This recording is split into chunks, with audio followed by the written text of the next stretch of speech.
Alrighty. Looks at it. Alright. Magnus the Red, what's up, man? I am live, right? Says I am.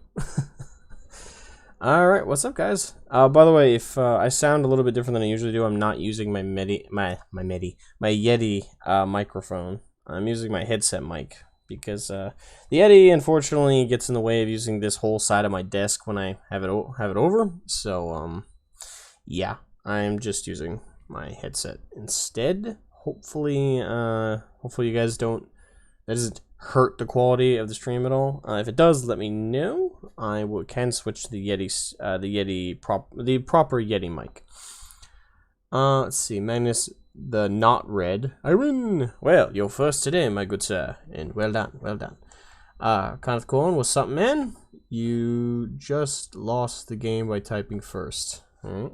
Oh, but this is a good time to remember I have background music. That way, it's not just my raw, sensual voice keeping you all, entertained somewhat. I am currently working on assembling my war bikers. Is that the proper term? Yeah. The orc war biker mobs. I have about 3 other boxes of these I just got that I'm going to assemble, hopefully, as well. I was actually thinking these weren't going to arrive till Monday, but they arrived early, which kind of sucks because last night, not thinking I would have the minis I want to paint the most, I primed and have all set up this and about like 13 other minis I have all prepped up, which is unfortunate. Okay, what's up, Mark Andrew? Welcome to the stream. Cavantis, what's up, man? How are you doing? Good. I'm doing alright. How are you doing, Mark Andrew? I hope well. Okay, maybe I should have expected my comment about drowning children. Jesus. I hope it was. I didn't see that comment anywhere. But please don't comment that. But anyway, yeah, like I said, last night I did a lot of priming of my miniatures and other stuff similar to the Hammerfall bunker. I primed an orc truck and a battle wagon and a number of other things. So all that's done.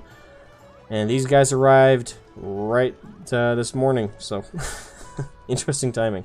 So now I'm trying to get them all assembled up, all 12 of them, because it's 3 in each box, 3 times 4, 12. Getting all of that shit up and stuff. Waiting for the glue to dry in the bases. I just took some bits and pieces from other sprues of things I've already assembled. So yeah. Greetings, you sexy son of a bitch. I crave you tonight. Well, I'm happy you crave me. It's good to be craved. I'm happy to be on the craving somewhere on the list.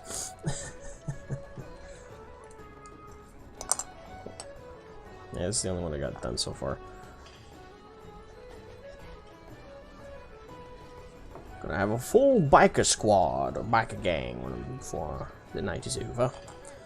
Yeah, this is the first time I am assembling this type. I've never done war bikers before. I can assemble orc boys completely without the instructions and just blind in almost instinctually. But yeah, with the rest of these guys though, this is my first time assembling war bikers, so went a bit different with them.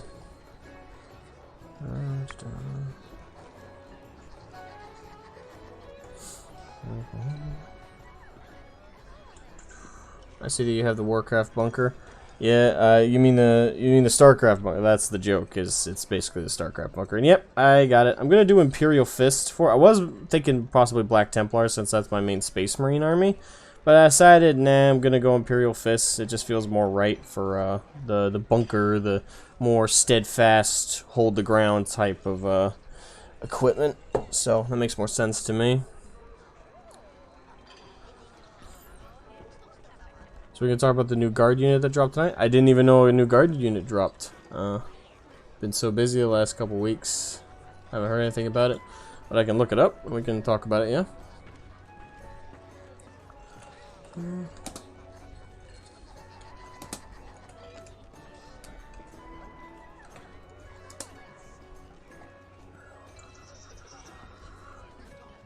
Well, that can't be it. The first thing that came up was a 2020 article from Spiky Bits. Well, when in doubt, go to GW's website themselves, and usually that's where the news will be. Alex Grigorov, what's up? Hey, as great new lore vid, by the way. Love the voice. Thank you very much, man. Very much appreciate the praise there. Worked really hard on it. It's been a long week and a half. That video took so much time. The research was actually this is the first time where the research of the video was actually the quickest. Usually that's the process that takes, I would argue, the longest in the overall process of making one of the In a Nutshell episodes. But this is one of the few times where it was actually the fastest process, was just the research. A, because I already knew plenty about the War in Heaven lore, but on top of that, I also found all the Lexiconum articles I needed to help me out. I also, of course, as I've told you guys, or people who've been following this series for a while anyway, as I told you guys, I also consult a wiki, though I take what I get from the wiki with a grain of salt. I usually double-check stuff, double-check their sources on things, like what's newer 40k lore, what's old school, and try and stay in like that middle ground consistency. But yeah, the research of the lore, though, was the quickest process. So this is how Warhammer 40k tabletop is like. This is what it's like to assemble the minis. If we're looking at, hold on, let me get, if you're brand new, it'd be good if I showed you some complete models.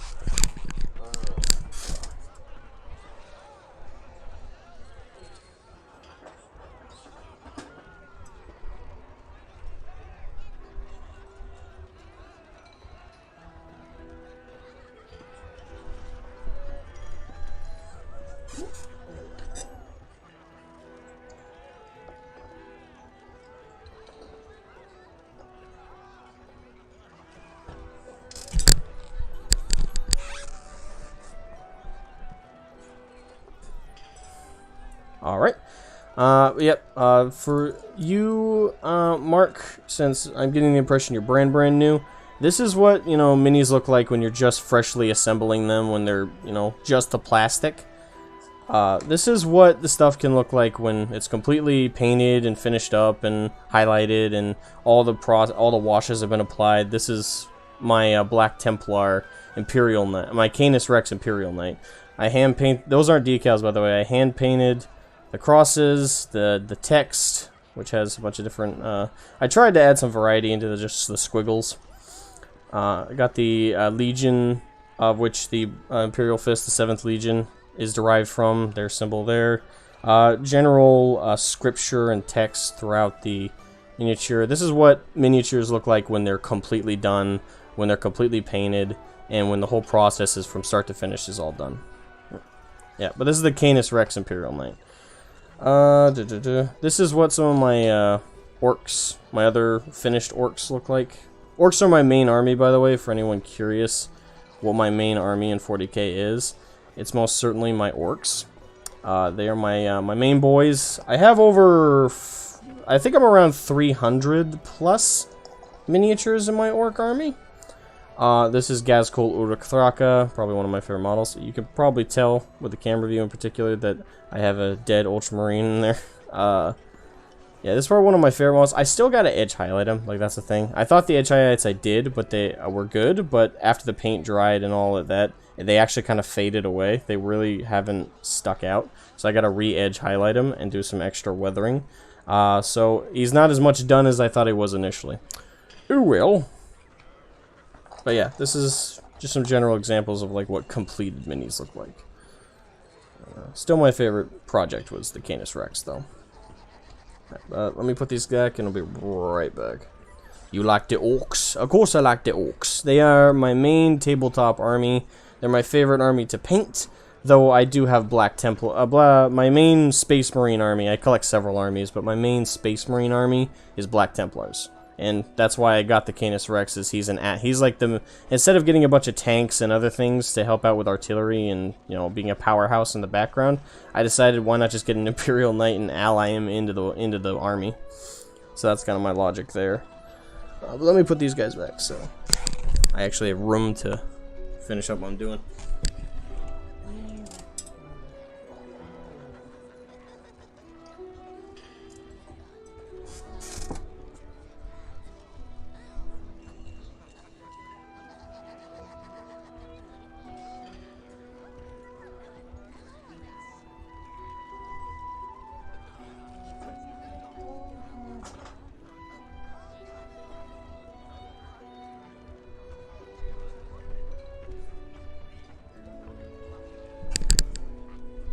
just since I mentioned them, here's a couple examples of my Black Templars. Just 2 Blade Guard veterans samples of them. Sorry, the camera I have autofocus turned off on. But yeah, these are some examples of my Templars. Oh, alright. 1 second. Kind of a weird rotation here.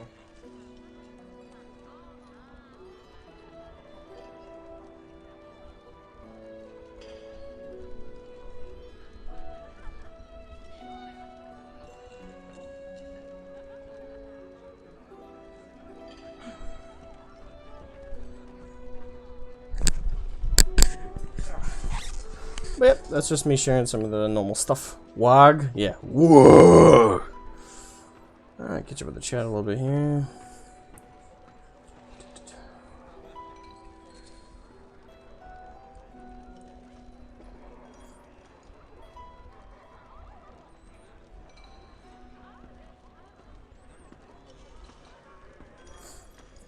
I don't remember the specific occasion you're referring to, Xerus, with GW referring to the Death Guard as 7th Legion, but it wouldn't surprise me.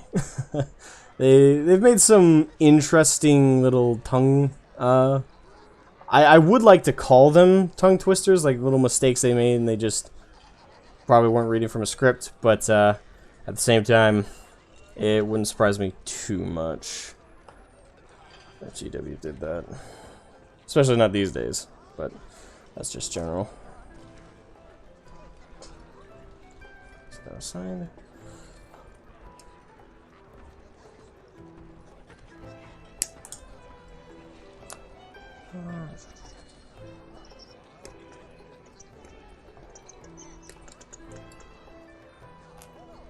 It was a promotional vid? Oh. At least it was a promotional vid. If it was a vid meant for their actual hardcore fans, well, wait, depends on the type of was it a promotion like, hey, this is our product, or was it more of a promotion of, hey, our current fan base, check this new thing out, which was the more air of it. I'll paint those together first.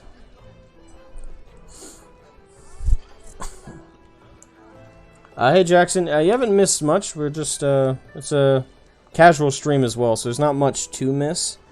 I'm just sitting here chilling, chatting with y'all while I work on some minis, putting them together. By the way, if anyone's curious, I use a lot of super glue when it comes to assembling my minis. It's not necessarily the smartest thing to do. Not that super glue is like dangerous or anything, or it's not a good material. I'd say super glue is what I use the most, though, because I think the cement plastic glue I had was just, it could just be I bought a faulty set of it, but it was not holding the minis together worth a damn. And it dried quickly, but the thing is, it didn't actually hold the minis together very properly.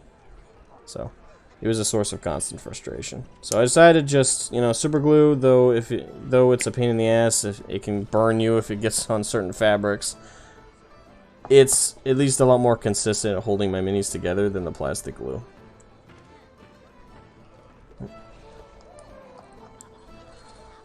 Though, of course, it is always a pain in the ass when it gets stuck on your fingers. It's like, I meant to glue the mini, but instead I glued my finger. Fantastic!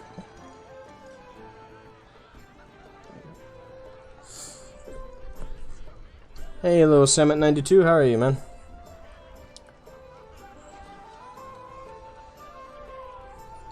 I have not watched Invincible yet. I intend to at some point. I've heard a lot of good things.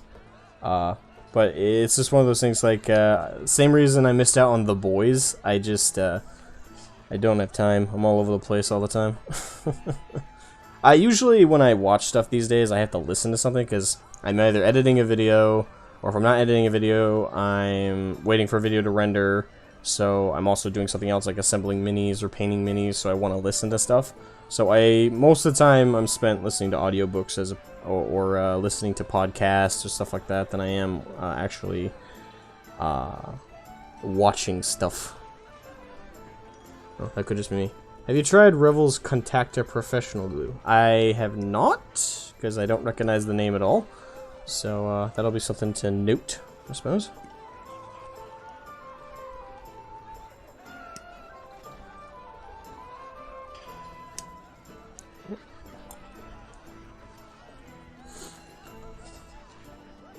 I never played Warhammer 40k tabletop when I have never played Warhammer 40k tabletop when I was born 2005. Could be the wording that's a little confusing. Don93 for cement glue, most of the time I find it works as indented. I had an issue with some of the cement glue when it came to a bad batch being made once. And again, my experience is my experience. I don't state that cement glue, the light cement liquid glue is bad or anything. It's just, in my experience, I just prefer super glue. Though, yeah, it's a lot stickier, it's a lot more pain in the ass, I prefer it a lot more. Hey Billy Mount, what's up? Basically modeling glue usually works well for the minis, well with minis. Oh yeah, it can. I'll put this way, the artists are so good that I actually want them to handle Warhammer animations. Their ability to animate gore and destruction is just okay, I might have missed. Skip past. Yeah, that's what they said. Okay, so that's still in relation to the Death Guard and the 7th Legion video, I assume. Oh, okay, no, you're referring to the Invincible animation team. Okay, sorry, I got cross-wired there. I'll take your word for it. I mean, again, I haven't seen much of Invincible. I've seen screenshots and thumbnails of people talking about it. That's about it, so I have no idea how smooth the animation are, how good the gore is. But taking your word for it, it sounds like it could be a pretty damn solid team to handle any 40k projects. Double check this. Okay.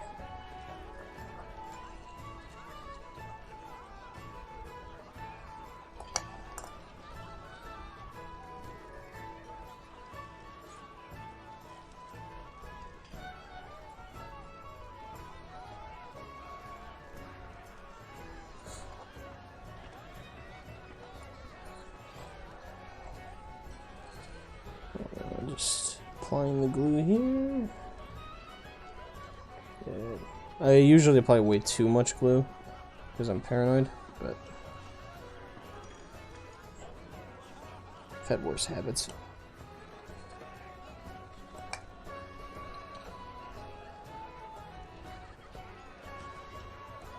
I guess I could probably get away with a fraction of that much glue I'm using, but it'll stick, goddammit. I'll make sure that's the truth. There we go.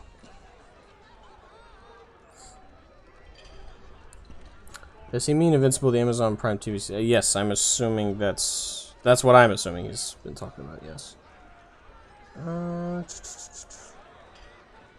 My brother's playing Dawn of War Ultimate Apocalypse right now. Nice. Hope he's having fun.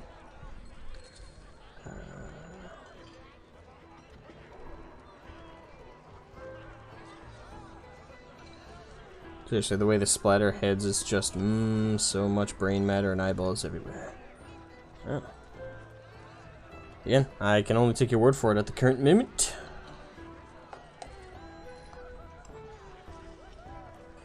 When I check out the series, I will probably end up agreeing or disagreeing, depending on my own viewing experience.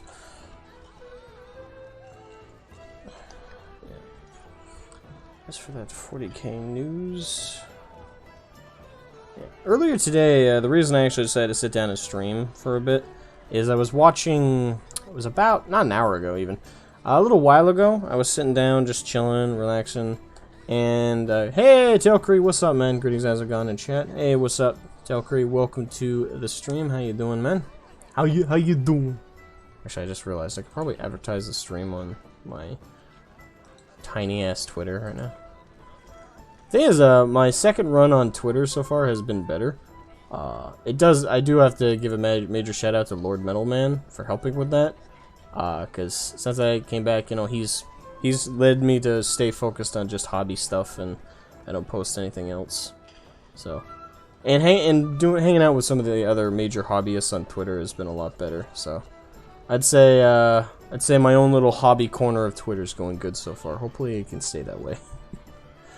Hope Twitter's still a cancerous place, don't get me wrong. Everywhere in the trending tab I always see something stupid trending. But but as long as you can ignore that stuff, it's a pretty decent community if you can stick to just by the hobbyists.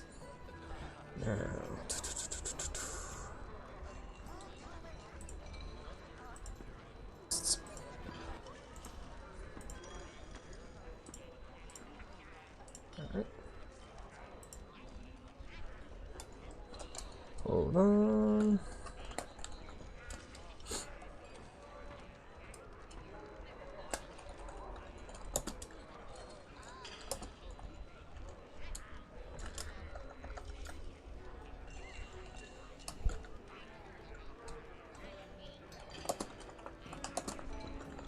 I hate typing over stuff with this. And of course I have the caps lock.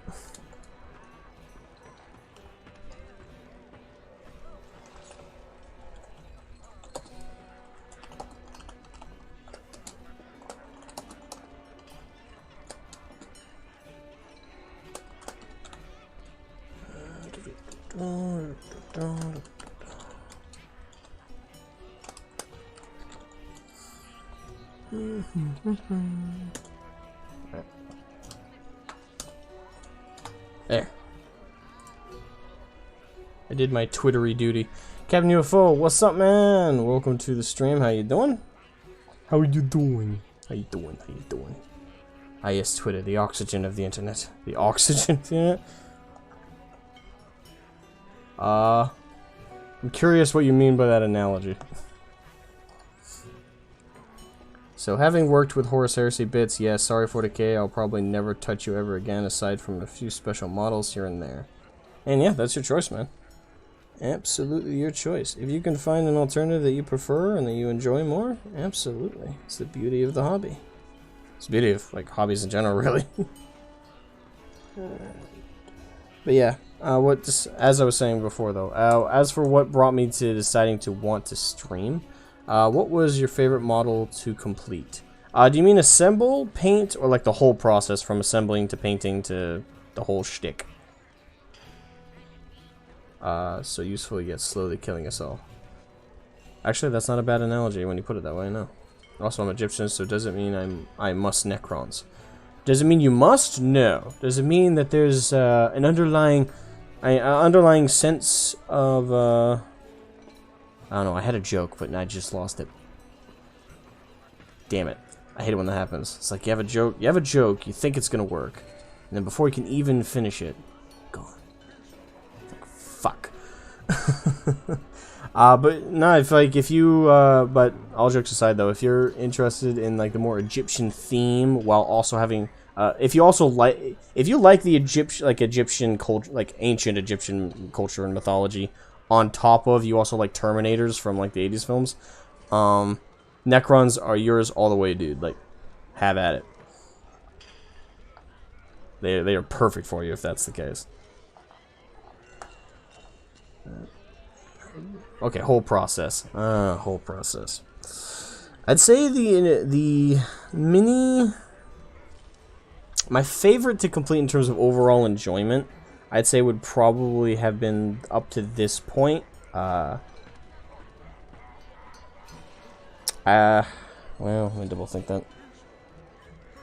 I'd have to say my Imperial Knight. I would have said Gaz or the Stompa, but I hated the assembly. Like, when I say hate, I don't mean like lightly. I mean I hated the assembly process for the Stompa. The instructions were trashed here. But the painting side of it was fun. The painting side of the Stompa was a lot of fun. But it just, ugh. But, so it can't be the Stompa. I would have said Gaz. It was fun to assemble and paint Gaz.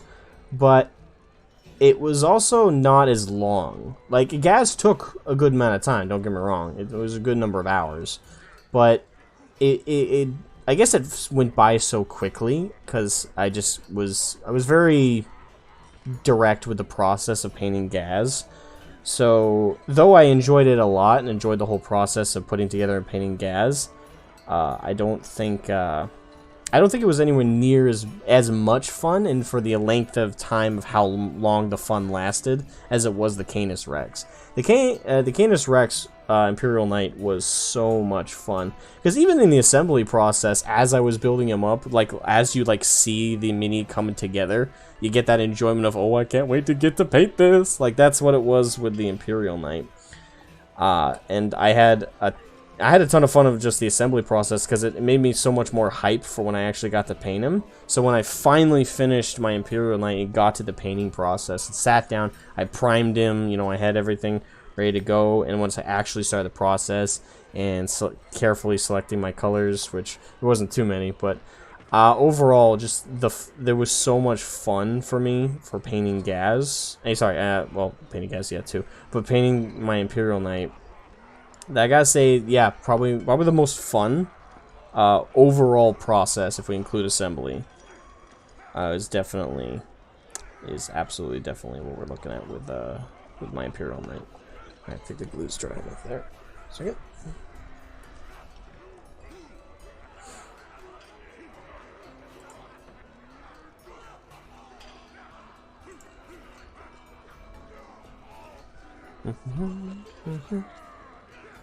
You love painting. I love painting Knight, but gluing it was horror. The fork things on the legs. I didn't actually have too much trouble with the fork things on the leg. I, more or less, when it came to that process, I guess at that point I was just in like hyper focus mode, so I was already being very careful, slow, and methodical with how I put it together. But yeah. Must be Necrons. Okay, I'm also Ukrainian. Okay, so you're Egyptian and Ukrainian. It's an interesting mix. Try to look at the 1000 Suns. The same kind of Egyptian theme. The 30K really does it nice. And yeah, it depends on like what angle of like the Egyptian theme.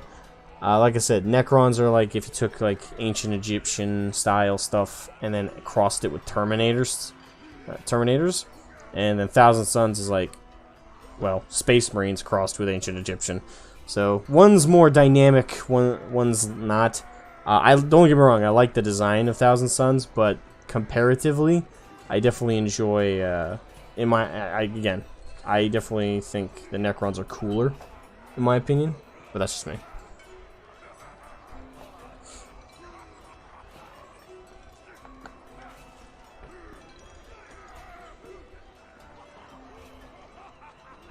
You have painting. Okay, I already read that. I thought. I also use them to help my corn in Ultimate Apocalypse. I'm talking about the 1000 Suns. Okay. All right. So yeah, about that article, I don't see anything on the GW store. Great, I'm clicking on it right this second. So give me a second.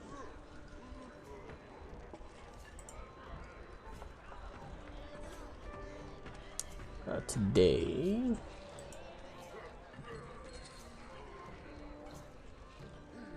Ah, there it is. Okay, so you're talking about the Colonel Commissar Ibram Gaunt, I assume, Xeris? Is that what you were mentioning before? Which, it's a miracle of God, we're finally actually getting new guardsman shit. I thought someone at GW would have to get assassinated for something like that to happen. Jesus Christ. Yeah, they were definitely taking their sweet ass time with that process. Okay, so this is just the junk, the gritty stuff.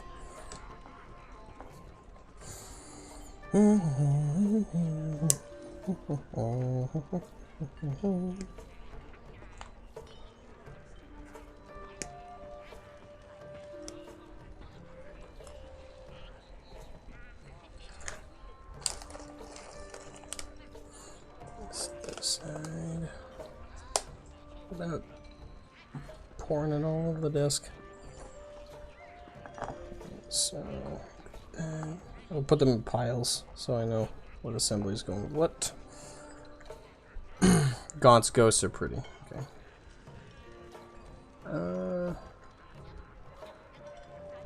But yeah, looking over the Imperial Knights that you mentioned, Xerus. It's not Imperial Knights. Ah, God. I am so tongue-tied today. Hey, AR, what's up, man? Yeah. Imperial Knights. Tongue. Work today. Imperial Guard. Thank you. Tongue. Keep working for 5 seconds. As for the Imperial Guard, just looking over the new models, I'm eyeballing them. Keep in mind, hello, Kill Team Hungry. What's up, man? But keep in mind, I'm just eyeballing them. So, just looking over the new Imperial Guard units here. They look pretty decent, pretty neat. Again, I'm just eyeballing them. I'm not going super anal, minute stuff here. Poses are dynamic. They look pretty solid.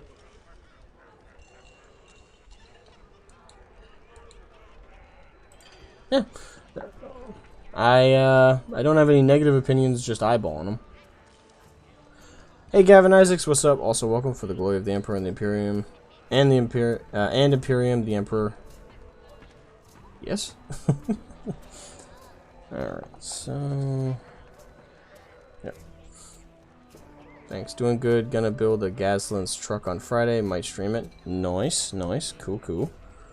Oh, by the way, just for some eye candy, I'm actually gonna grab that Imperial Knight back. That way anybody who's not used to my streams can at least see what an end product looks like.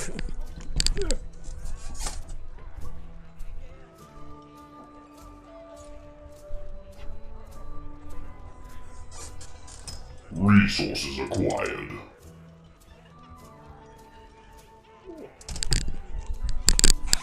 Oh, thank you so much, AR. Thank you for the super chat, man. I got a heavy intercessors from a trade for Krons. Nice, nice. I assume for you that was a better trade, right? And again, thank you for the super chat, man. Thank you. Super generous of you. Much appreciated. Yeah, well, for some eye candy, we'll leave the Imperial Knight there. A Warhammer 40k tabletop is just Lego War, and that is a comedic way to put it, I suppose. Ooh, got my neck. Hello, Moraine. Hello, my darling. How are you? Let's see. Oh, by the way, I'm gonna hop into the Discord stream call.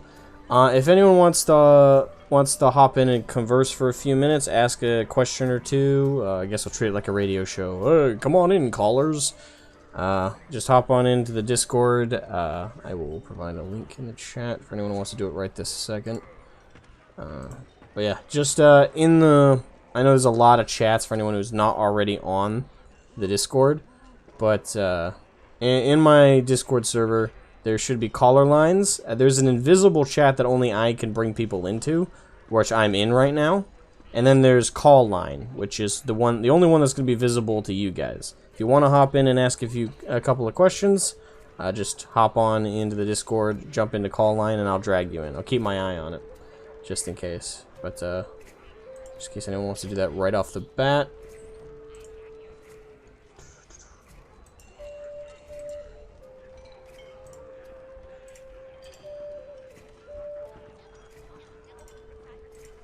Boom.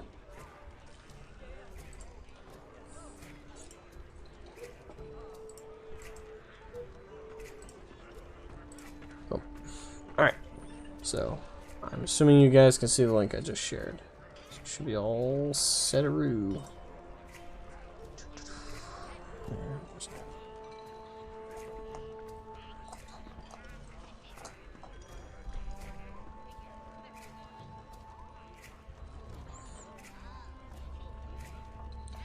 That's it.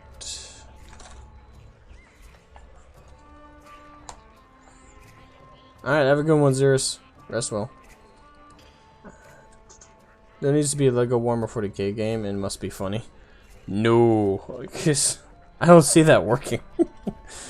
Because the thing is, the Lego games are always rated E for everyone, and I can't really see them doing a 40K Lego game correctly, even.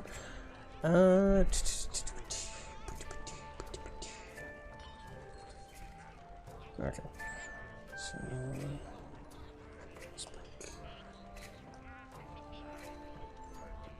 alright, Tango joined the Discord. I assume that's somebody who wants to hop into the call.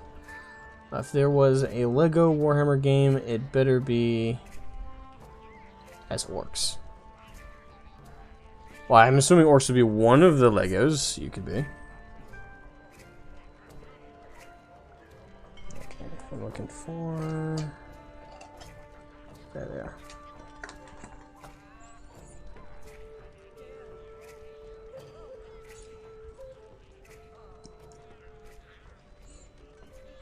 Comedy game.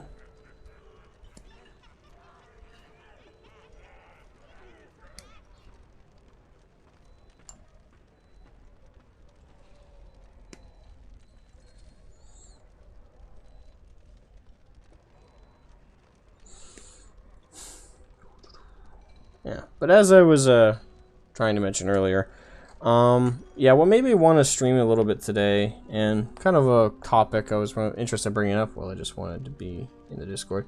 Alright, that's fine. Oh, you're Tanger? Alright, nice. Well, thank you for joining the Discord, man. Hope you enjoy our little community over there. We're full of weird, awkward people. Shocker, right? I know. Must be absolutely horrifying to hear. What? A bunch of weird hobbyists are actually weird people? This cannot be. What sorcery is this? But yeah, what made me want to stream today is, in particular, earlier today, I was seeing that Mini Wargaming was having a stream with Mini Wargaming Dave. He's the really heavy Chaos player. Really cool, really cool guy, actually. And I was listening to him have a conversation with Play on Tabletop's JT. And it was actually a really cool, constructive conversation, actually. Not that I wasn't expecting one. It's just I was not as, you know, I was almost surprised. I won't phrasing this right. I was surprised with how engaging some of the conversation was. Like I was just generally enjoying the overall conversation, because it was mostly talking about like why people complain in the hobby. And though I didn't agree with like every point that they brought up or every point that they addressed, with why they saw people like complaining and how they didn't understand it, and there was plenty of stuff I did agree with. For example, like when it comes to people complaining about 40K, and if we talk specifically about the tabletop, there's definitely a lot of things justified to complain about, at least rules-wise, with things either being inconsistent, unbalanced, just kind of all over the place. There's definitely that stuff that goes on in the hobby. And they, you know, even they definitely acknowledge it themselves. But they also did address some other common like complaints with the hobby, such as let's see, what's a good one to bring up. One of the complaints was like the hobby was too expensive, and that they didn't agree. Or they said, well, I don't want to improperly present their perspective. They didn't think they didn't understand anyway. Or they don't understand the idea that 40K or as a hobby is too expensive, or is it's more expensive than necessary. He said if you're like a younger guy, like with the like what one could argue is like the main audience that GW is kind of aiming their product at, like, you know, 18 to 25-year-olds or so, then yeah, like going to the hobby store and spending like $80 is quite a lot. You know, spending $80 on a brand new set of miniatures that you're going to intend to play with, that can be a lot for someone of that age. But the older you are in the hobby, and the longer you are with the hobby, comparatively, when it comes to the expense of the hobby, they said compared to other hobbies out there, like the examples they used was like gardening, and another one that they used was like golf, gardening and golf. Both of those hobbies, once you factor in the expense of travel, so sometimes for golf in particular, You don't exactly live, like in my case, I actually, if I ever were to get into golf, I live literally right across the road. I'm not even joking. I'm like 500 feet from a golf course. So if I ever got into golf personally, travel would not be an expense for me. But for the average person who gets into golf, they aren't probably going to have a golf course within walking distance, so got to factor in travel time. Then the clubs are very expensive. Like we're talking hundreds of dollars. You can spend on brand new irons. It's an expensive hobby in that self. So once you take 40K or take tabletop wargaming as a whole and compare it to other hobbies out there, it's actually, once you start to actually really compare it, it's not that much. It's not that much more crazy expensive than other things, and generally, they theorize that the main reason why there's so many people in the hobby who think it's a super expensive or ridiculously expensive hobby is because they're only looking at 40K from just this narrow point of view, and plus the age range that's typically advertised to be the main market. So that's kind of like the perspective that they brought forth about it, and I agreed, and again, the more they broke it down, I kind of agreed with certain points. There was certain things also that I didn't think that they were addressing about the complaints when it comes to GW. My biggest, personally, I don't like to complain too much about 40K as a hobby, because they brought up a very good point. Like, if it's too expensive for you, don't buy it. And I at the end of the day, that's kind of been my argument for certain things as well. So I kind of couldn't disagree with that take. If something's too expensive for you personally, you shouldn't buy it. Like, that's just you being fiscally responsible for your own finances, which is true. But at the same time, I think that the parts that they, not that they weren't addressing, but the perspective that I guess they just didn't address, is that when people complain about the price of 40K, at least when I do, I'm not typically complaining about, like, oh, the company's just draining people. Don't get me wrong, I have said that a few times when I've been particularly pissed at them. But if I'm in a rational state of mind, I can't really blame Games Workshop for certain things, because the thing is, any company, any producer of a product, they set the price, but then the customer defines whether that price is okay, or it's too high, or it's too low. Well, too low is never really a thing. But whether it's too high. The customer defines that by whether they purchase the product or not. So that's typically, so that part of it is definitely, I think, a very good point to bring up when it comes to the expense of 40K as a hobby. Too expensive. Get into Kill Team. One box, I thought that was an I. Box of TAC Marines and you are ready to go. Yeah, true. And the thing is, that's the other thing. Like, there's other variations of 40K, like Kill Team, which are smaller scale, which are less expensive. If we're talking like full scale 40K though, like full blown, like 2K plus point armies, we're looking at quite the expense, my friend. Which is something fair to acknowledge. Actually,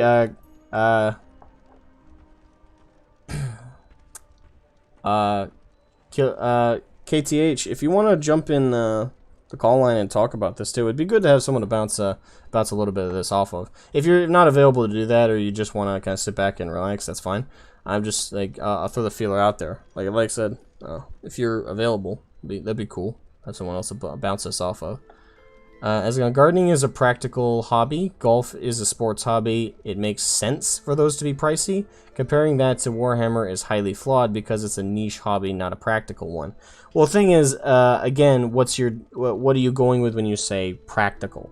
Because the thing is, I don't think that's the angle you should be looking at it as. Practical, thing is, when people garden, they define whether that use of that time is quote-unquote practical. If you're gardening, let's say you're making tomato plants, or you're growing larger crops, that's a practical use of gardening. But there are people who garden and raise roses, dandelions, and other different plants like that. When they garden stuff like that, I would argue that's no more practical, or that's no more useful, or no more logical than collecting a bunch of plastic minis, gluing them together, and painting them. And that's That's where I'm coming from, and that's where I think they were coming from as well. If you look at the hobby, as a pastime you choose to spend doing something that you enjoy, if you just look at it like that. And also, I don't know if I'd agree, because the thing is, golf is... How many people who play golf as a hobby go pro? You know, how many of them go to, like, the sports side of things when it comes to golf? Not many. Certainly not many of the people around here. Like, we get hundreds of people at the golf course every year.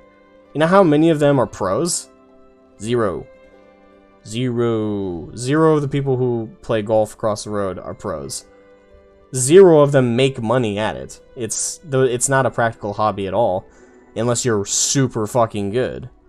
So again, you're coordinating the entirety of a hobby off to the professional side of things. It's like me looking at 40K and saying, oh, well, 40K is a practical hobby because Midwinter Minis makes hundreds of thousands of dollars on his Patreon, which I don't actually know the number, that could be entirely wrong, because he paints minis for people and they find it enjoyable, and he makes tutorials.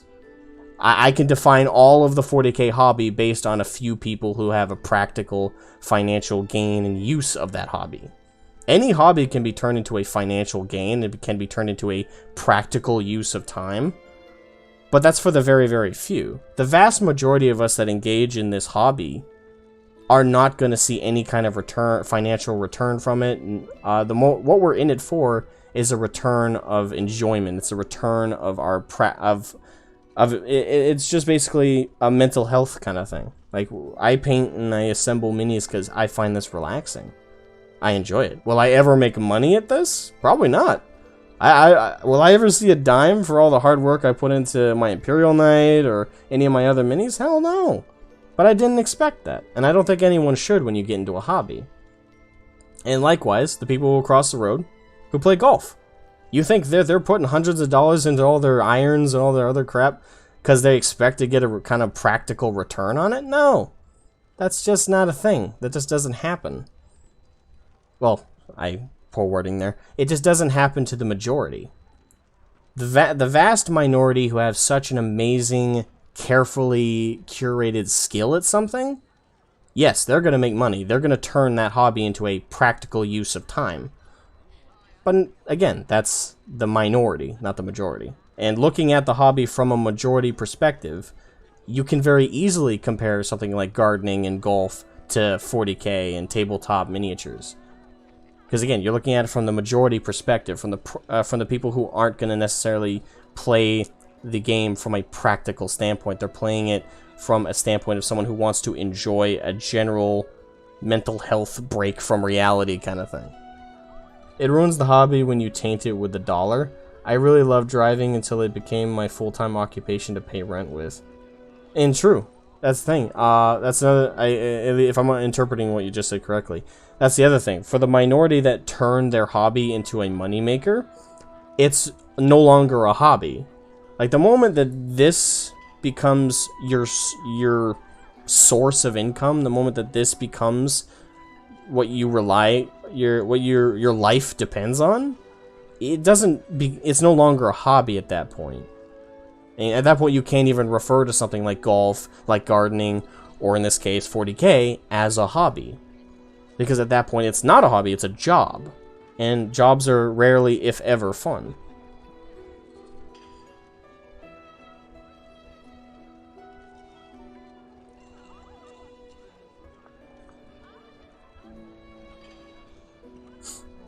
Alright, so let me catch my breath a little bit, y'all.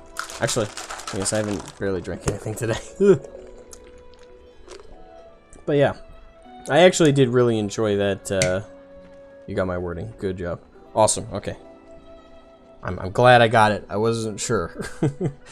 But yeah, that's another very good point to make, AR. Thank you.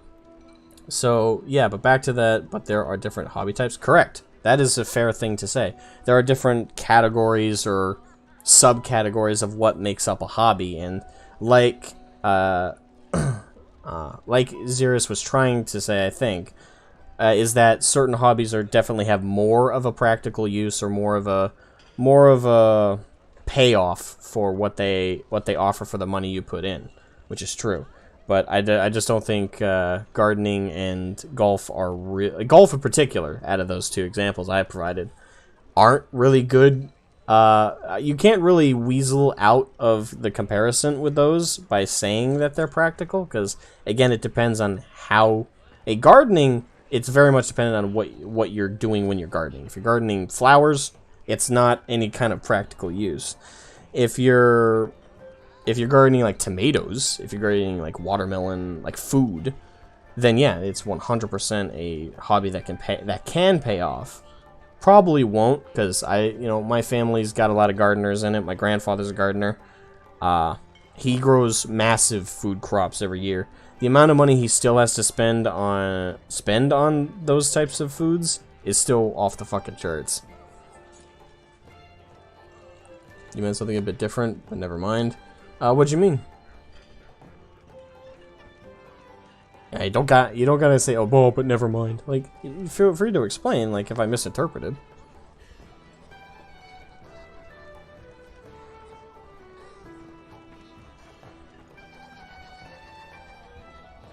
And you don't have to fit it all in, like, one chat, too. Like, you can fill up the 200 character limit and then continue it to the next one if it clearly cuts off. So feel free to like list out your full like perspective. Like I'm not a one-sided absorber here.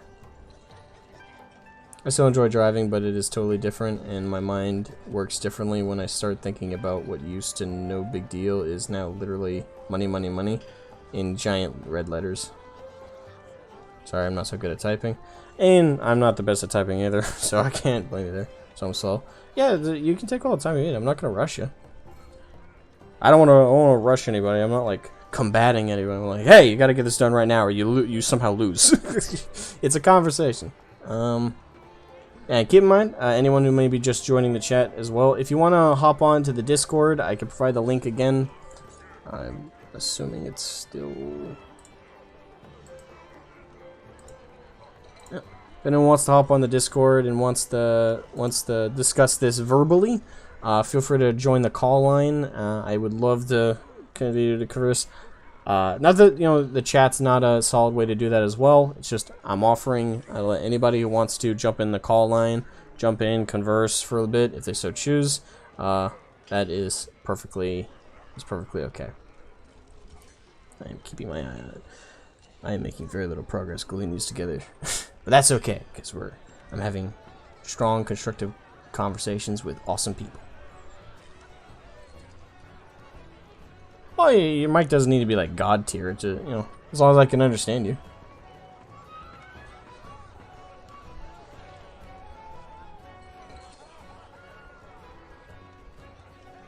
Okay.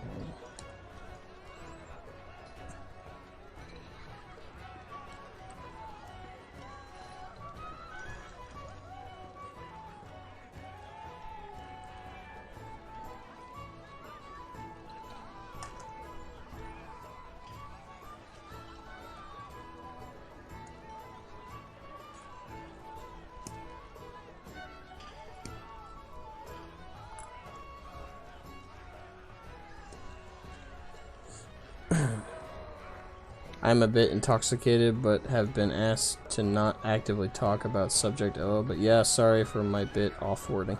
Nah, you're fine. You type better than I do sober.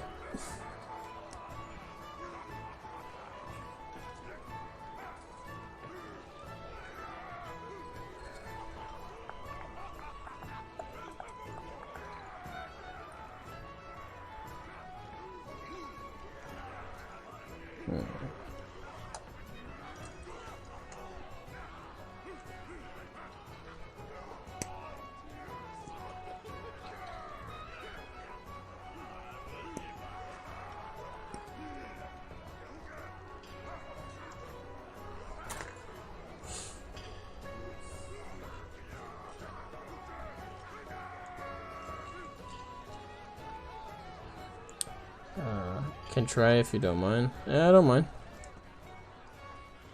Okay, then if you can tell me what to do, then yeah, if you're already on the Discord and you go to the, hold on, make sure I got my directions there. If you go to the left-hand side, you can see like a list of like categories.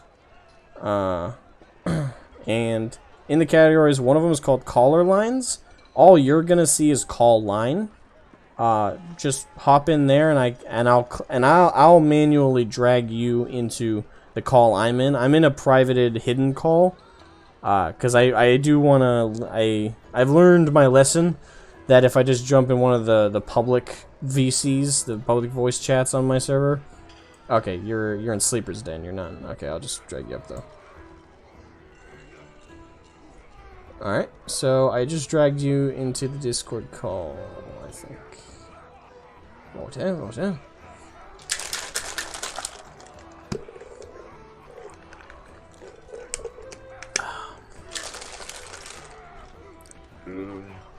Hello. Oh, you hear me or? I can hear you. You sound really deep. Yeah, that's my mic. Sorry about that. No, it's okay. I can make out what you're saying, though. Well, let me just check if I don't have anything turned on. Alright. Hold on just a second.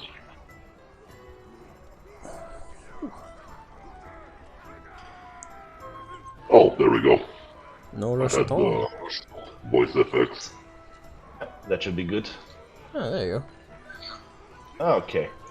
That sounds better. Okay. How you doing? Pretty good. That's good. Actually, just chilling. Trying to fill time before bed. Get you. I'm assuming it's okay, like so what are we talking 9. about? Before we were talking about the... Oh yeah, hobbies, yes. Yes, hobby. Yeah, well, the thing is, I was trying to say that hobbies are a bit different depending on the pricing and the abilities of the user, let's say. Yeah, and the willingness to learn new Basically- stuff as well. Yeah. So basically, miniatures are kind of in a world of their own. Sorry. Because they require collecting, not like, let's say, golf that just needs a field to play it on. You know what I mean? Well, there is a level of collecting with golf as well, though, because people collect different golf clubs, they collect different jerseys, different things that they play with, gloves. There are the minutiae of golf as well that are, I guess one would phrase certainly as a collectible. But I see what you're saying. With something like golf, outside of course, buying the basic tools that you need. Once you have those, all you'll need going forward is just the field and the holes, which is true. But by that same note, you could also enter 40k or Kill Team or something like that with that same mindset. You can go into 40k with the mindset of, oh, I just want to collect the basics of what I need to play, and then from there I just need to find folks to play with and get aboard. And the thing is, you don't even need to buy fancy terrain. You don't need to do all like the really hardcore fancy stuff that some players do. You can just get the absolute bare minimum. You can use old salt shakers and styrofoam boards and shaker bottles as terrain pieces. You know, there's cheap, creative ways to go about doing 40k as there is any hobby, like golf. You know, you can find hand-me-downs of miniatures. You can find hand-me-downs of golf clubs. There's a lot of crossover between the two in the minutia of collecting. But I would say, huh? Yeah, I guess you're right in that point. I never thought about it that way. Yeah, which is fine. You know, that's the beauty of conversation, is different point of views and ways to think about it. Yeah, I guess. It's just I am unable to collect any miniatures especially from Wargaming, Games Workshop. Sorry, not Wargaming.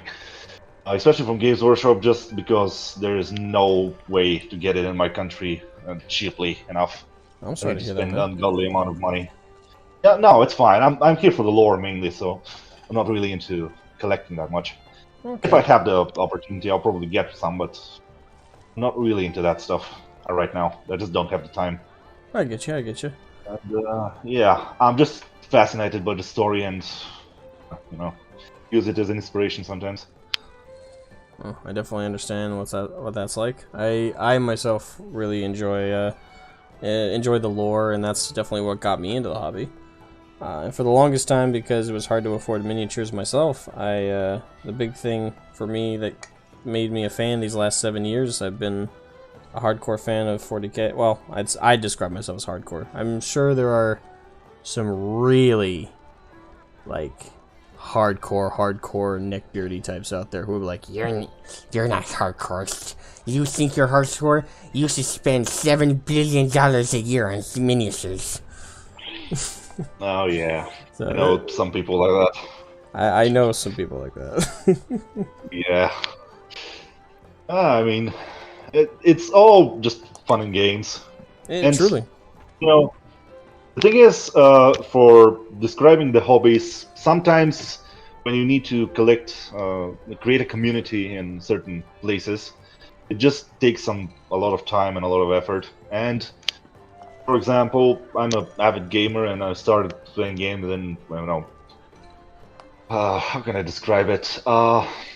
Shady ways of acquiring games, because there was just no way of getting them in the proper. So yeah, if you have the willingness, you can always find time.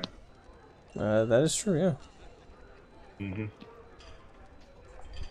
Yeah, but the Games Workshop pricing model is just It's pretty insane. But yeah. some of the onus is definitely on us, the players, to set the tone of what the pricing is. Because unfortunately, like you and like majority of, I guess, the hobbyists, we would like the hobby to be cheaper, but the company Games Workshop, they are definitely a for-profit company, and not that I would expect them not to be. And the thing is, I have many problems with GW myself, and like you, I hate their pricing ranges. I think people would have less of a problem with their pricing overall if they were consistent across the board. Like, if they were swindling everybody on the same level, don't get me wrong, we would still hate them to a degree, but... Yeah, but we will still pay it. I mean, yeah, at the end of the day... the only way to do it. Yeah. Yeah. The thing is, I think the situation here is that there are two different... I'm going to say it. Two different ways of appreciating the hobby. So there is the miniatures and there is the lore. And I think they're using the lore to justify the price of the miniatures, just because there cannot be a proper competitor in this sense. No one else can create these miniatures because they are copyrighted under the lore and, you know, all these things. Yeah, I think that's where... They aren't really market pressure to lower prices, so it has to come from the community, and no, you can just ignore them. That is true. I think a lot of the newer stuff from GW lately is actually, especially when we talk prices, is getting kind of worse. Like, I mean, they are getting more and more mainstream, so it has to be expected. Yeah. Imagine what will happen when they start putting movies out and people really start looking into it. Oh boy. I mean, again, though, we the consumer, we set the price. If they don't see increase in profits from doing stuff like that, they'll lower the price eventually. The unfortunate truth is, the majority, I guess, of the people in the 40k hobby kind of just buy and don't really think too much about it. Like, actually, there was a video I did a very long time ago now, but I criticized their pricing of their collector edition rulebook for 9th edition, which the rulebook by itself was going for 210 USD. Jesus. I know, it's an insane price, and I could not think of a single way they could justify that, because the base variant's $60. Like, the basic rulebook is $60. It's just... And I thought it was insane. And in that video, when I criticized that, I had people in my comment sections saying, "Ha, you'll never have a successful business knowledge if you think that this is bad." Like, there were people who were straight up delusionally delusionally defending it and speaking about, oh, you know, learn how to business, cuck, like things like that.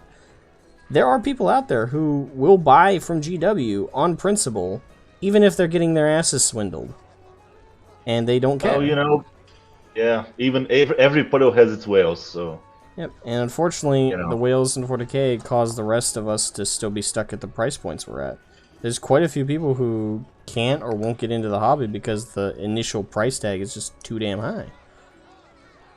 Well, I don't think that will change unless there's some other way to getting miniatures. And the only way I think of it right now is when the 3D printers become more available and people just start making bootleg copies. Well, yeah, I think is I have a 3D printer. I have a resin 3D printer. Actually, I have a couple sample models I've printed. This isn't 40k, but I converted it to a 40k style model. Here's a resin printed Sanguinius model I made. I used it a Solaris STL for a D&D set of STLs, and I just painted it, converted it to a low armor Sanguinius. But this is an example of a resin model I printed, and I love this model to death. I really do like how it came out. But the problem is the amount of resin and the amount of time this took to print was pretty lengthy, and I think the major problem and the reason 3D printing isn't really on GW's radar of concern at the current moment as it is just speaking from my experience from the 3D printing perspective. 3D printing is a hobby in itself entirely, because the process from start to finish, it's not like you just turn on the printer, tell it what to print, and then press a button and then magically it's all said and done. You have to manually support them in a splicing software. You have to set the settings in that splicing software for how the printer is supposed to go about printing it. If the settings are even a little bit off, your print will fail and you have to start all over, and that's a good 8 hours of commitment that could have been screwed over and wasted resin. So there's a lot you need to use. There's a lot about the process of making your own resin miniatures that is in itself a hobby. So until they find a way to make it a lot more streamlined and a lot smoother, unfortunately, only the super dedicated are going to be able to do resin printing as a full trade-off to just buying minis from the manufacturer. And not a lot of people are going to be willing to do that, because not everybody who's a miniature painter and a assembler of minis is also going to have the same dedication when it comes to resin printing and learning the process, what resin printers are best to start with, what are the correct settings, what is the correct resin type. There's so much overhead things you got to handle and learn how to do in and of itself that unless you want to essentially take on a whole second hobby, 3D printing at its current state is really not a practical replacement for GW's minis. And unfortunately, they know that. They know that at in its current state, it's not a proper even if it became mainstream right now, it's not on the same level of the production that they can do, and a lot of people are lazy. They're not going to want to print off their own stuff. Yeah. It is mainstream, but it's not mainstream enough Not at yet. the moment.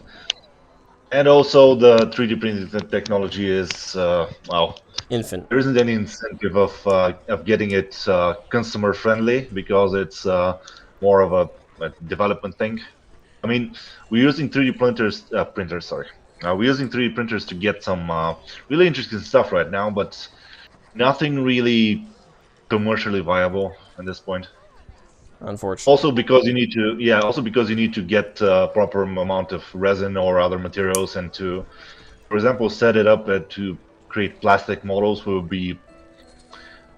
Oh, it can be done, but it can be really tough to work properly. Yeah, the reason resin is still the main resin plastic is still the main one is because out of all the substances you can use to like liquid print off not only miniatures but anything really, it's the most easily and most ready to be used by the public, and it's also, I think, got the most experience with people developing it.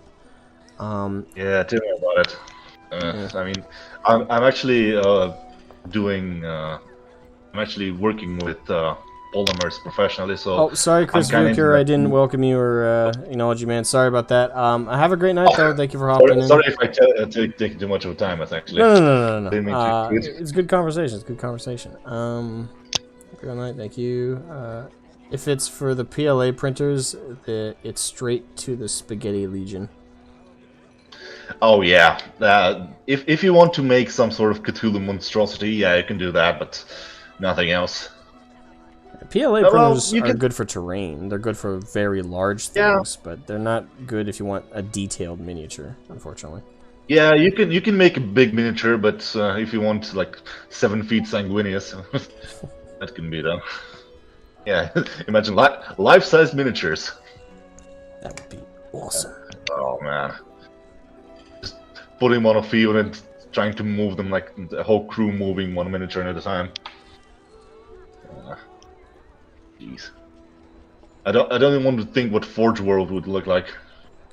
Oh god. Yeah, come and buy a life-size tank. Yeah. In the end, you might as well just buy one secondhand from the Soviet Union or something like that.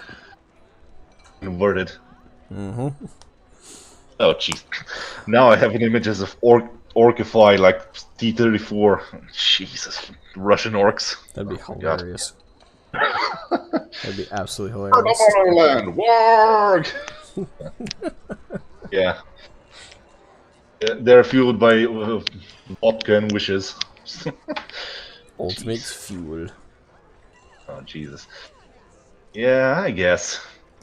I mean, the thing is, I think the hobby is growing, but it's growing not on the miniature side. Just because every time I look at someone who is talking about it, it's mostly lore and books. You know, Just yeah, because absolutely. it's easier to get into. Yeah, the lore is much more palatable, I think, for the average person to get into, and it's also a lot more interesting. That's why, like, I have such a focus on my channel. That, and I'm not good at filming myself painting, or I'm also a slow painter, so the amount of footage I would accrue trying to paint one mini would be ridiculous. Oh yeah, that's yeah. I really like doing like stuff with my hands, but I wouldn't start doing it myself just because I'll go mad. I really like to make things perfect, and yeah. Yeah, so do I. Showtime. That's why it can be a bit of a nightmare. Yeah. I'm a perfectionist for sure. It looks better than anything I can do, so no. Nah. Yeah. That's why I usually stick to writing, even though I haven't written anything properly. I just have ideas. It's always good to have ideas. You I usually can't make- really I come up usually with make anything if you maps. don't birth them from an idea. Yeah, I mean, I have like 15 or 20 maps of a book I'm working on, and haven't gotten anywhere because I don't have time. The ultimate killer of hobby work, time. Oh yeah. Yeah, I definitely know what that's like. I mean, yeah. Anyway, so hobbies. Yeah, I think that it can get a bit easier to get miniatures. The thing is, there is no incentive on Games Workshop's side to get more miniatures easily. Nope. It can be done. I think they're just trying to see where everything goes and how they can branch off at the moment. So the minis and the painting is just they just left it and rely on old valor to sell more in price. Yeah. Unfortunately, I think GW's stuff isn't going to improve for a while, pricing wise. Yeah, I think the other thing that is kind of helping them though is when you look at the quality of their miniatures, even their older stuff. Like a lot of these orc molds, I'm a big orc player. I've probably got oh jeez, I haven't counted. I think I have a 4,000 plus point orc army, so that probably adds up to around 300 miniatures overall. I don't know. I haven't even factored in the miniatures I still have yet to assemble For me, I'm probably and the thing is, I have some orc stuff I've printed off my printer myself, but that stuff took forever and a couple failed attempts. But Yeah, I can give it to them. They're pretty good at what they do, and even if it's expensive, they have something to ask for the price. So, yeah. That's yeah, why it's not all just words and stuff. I would So, yeah. say the other thing, and not kind of to move on entirely, but kind of like change. Yeah, just go on. One other thing that was mentioned in the video with JT and Dave that I thought was kind of worth kind of talking about real quick. Telcrete, I would say the pricing is almost like taxation. Like the higher price maybe bring in more money per item sold, but fewer items would be sold. Correct. That's the thing any business has to, and production company has to factor in. Is are you have supply and demand, which is a tried and true thing.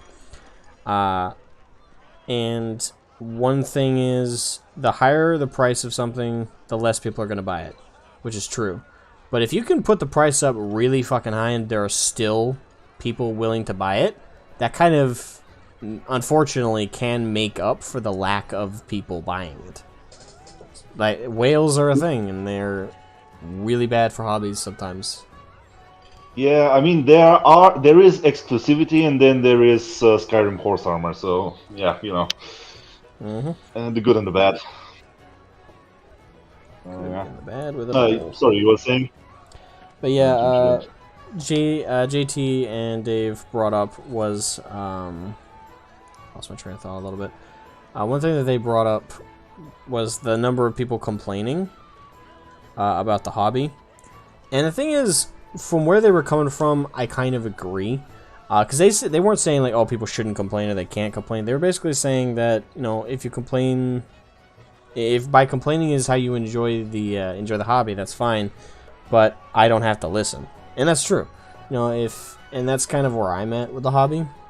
Is I definitely complained a lot more when like early on, like the first 4 or 5 years I was in the hobby, but these last 2 years, I've kind of just looked back at all the amount of time I've been a fan of 40k as a hobby and seen like GW's habits or GW's pricing and GW's general handling of the hobby.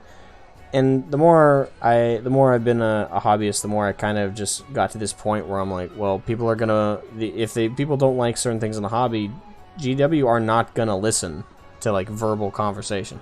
They're not gonna listen to people complaining. Like, just look at what GW does. They turn off the comments on their own videos on YouTube. Yeah, that's the problem with the internet. That the general problem. Yeah, like the only way you're gonna reach GW is with your dollar. Like, if you don't want them to price you at a certain range, stop buying it. If you don't want them to do, if you want them to produce a certain model more, if it's not even the pricing, if it's just, oh, they're not making more orc models, they're only making Space Marines every fucking day, which is annoying. You need to buy non-Space Marine armies then. Like, that's a huge factor for a company to decide to increase production of a certain thing or put more effort into something, is if it makes more money for them. And Space Marines have universally made them way more money than every other army. So that's why they produce so much more of it. That's why I really don't buy Space Marine stuff anymore. Like don't get me wrong, I bought this, but I bought this forever ago. I only finally got to it in my pile of shame. It's been a very long time since I last bought anything Space Marine, other than one of the combat patrols. I mean, they look cool, so yeah. I can understand some people liking it, but if the thing is, most people forget that if you really want to make sure you protest, you just need to leave. You don't need to say anything. The best people who achieve something is the people who don't say anything and just leave. That just is take entirely the an dollars option. with them. Yeah. The more you scream at them, the more they start ignoring you, and then the people who actually want to make difference or actually want to say something productive get drowned out, and then you get the studios. They have a lot of fans, they have a lot of good ideas, and then no one listens because everyone is yelling. So yeah. They don't listen because everyone's yelling, and because the most important thing is still getting met. They're still making their bottom line, if not more. In fact, during COVID, they made fucking bank. Yeah. And that's following a huge price increase as well during COVID. Like, they increased prices during COVID and still made out like bandits.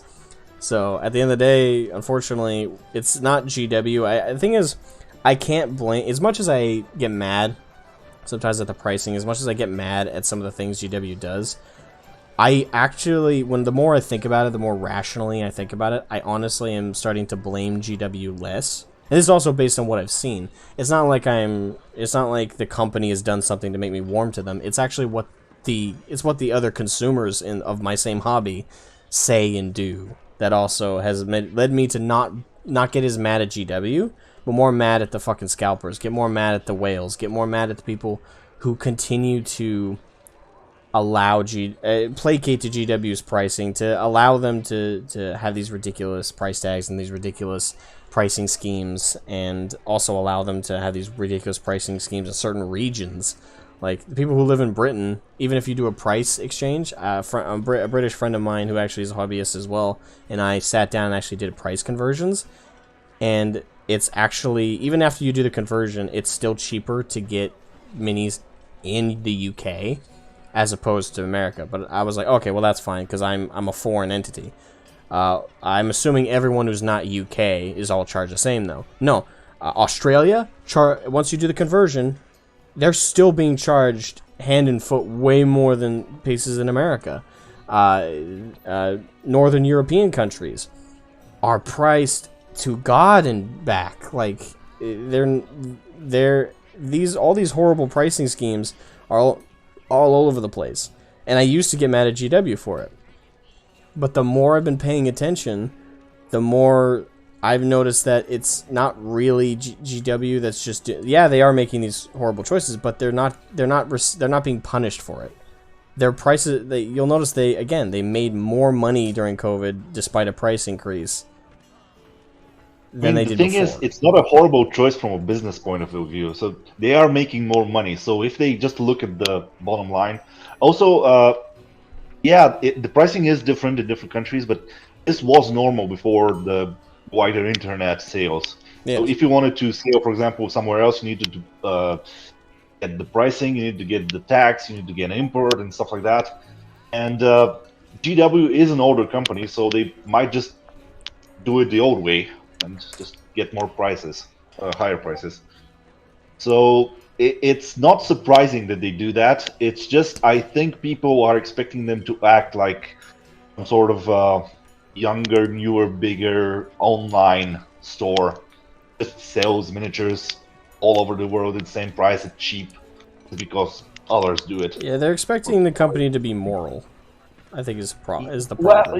Well, a company shouldn't be moral, because a moral company is doing more harm than good at any point. Well, here's where I stand on like the whole moral debate. So when it comes to companies, they're not supposed to be arbiters of of your morals. They're not supposed to be.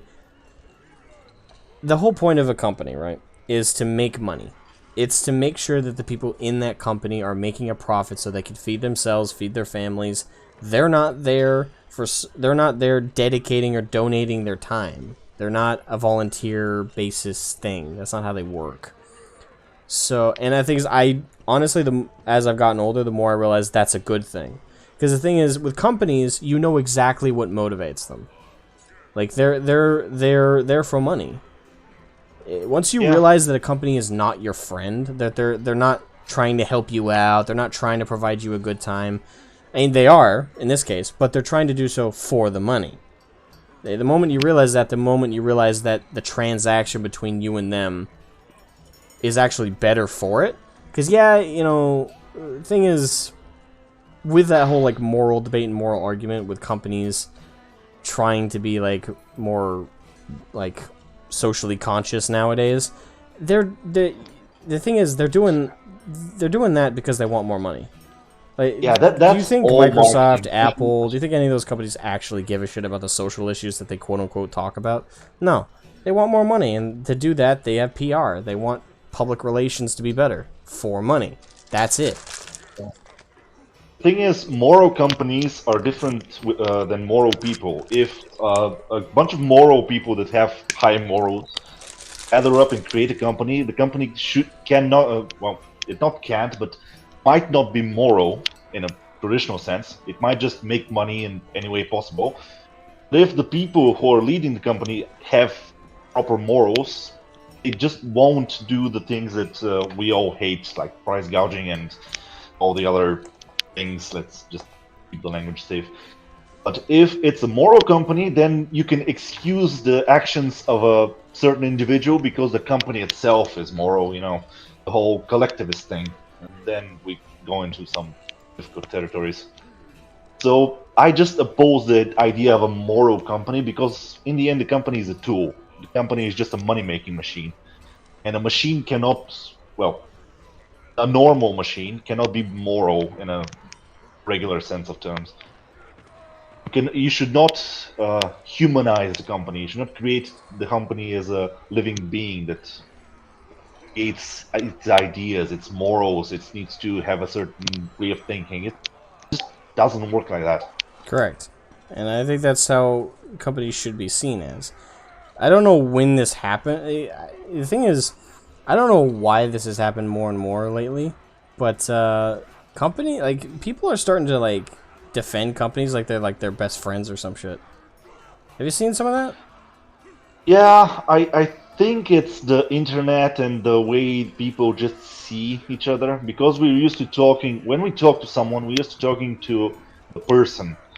And when a company starts talking through the same chats and the same rooms that we're using, we're automatically connecting them with a certain person, with a certain face.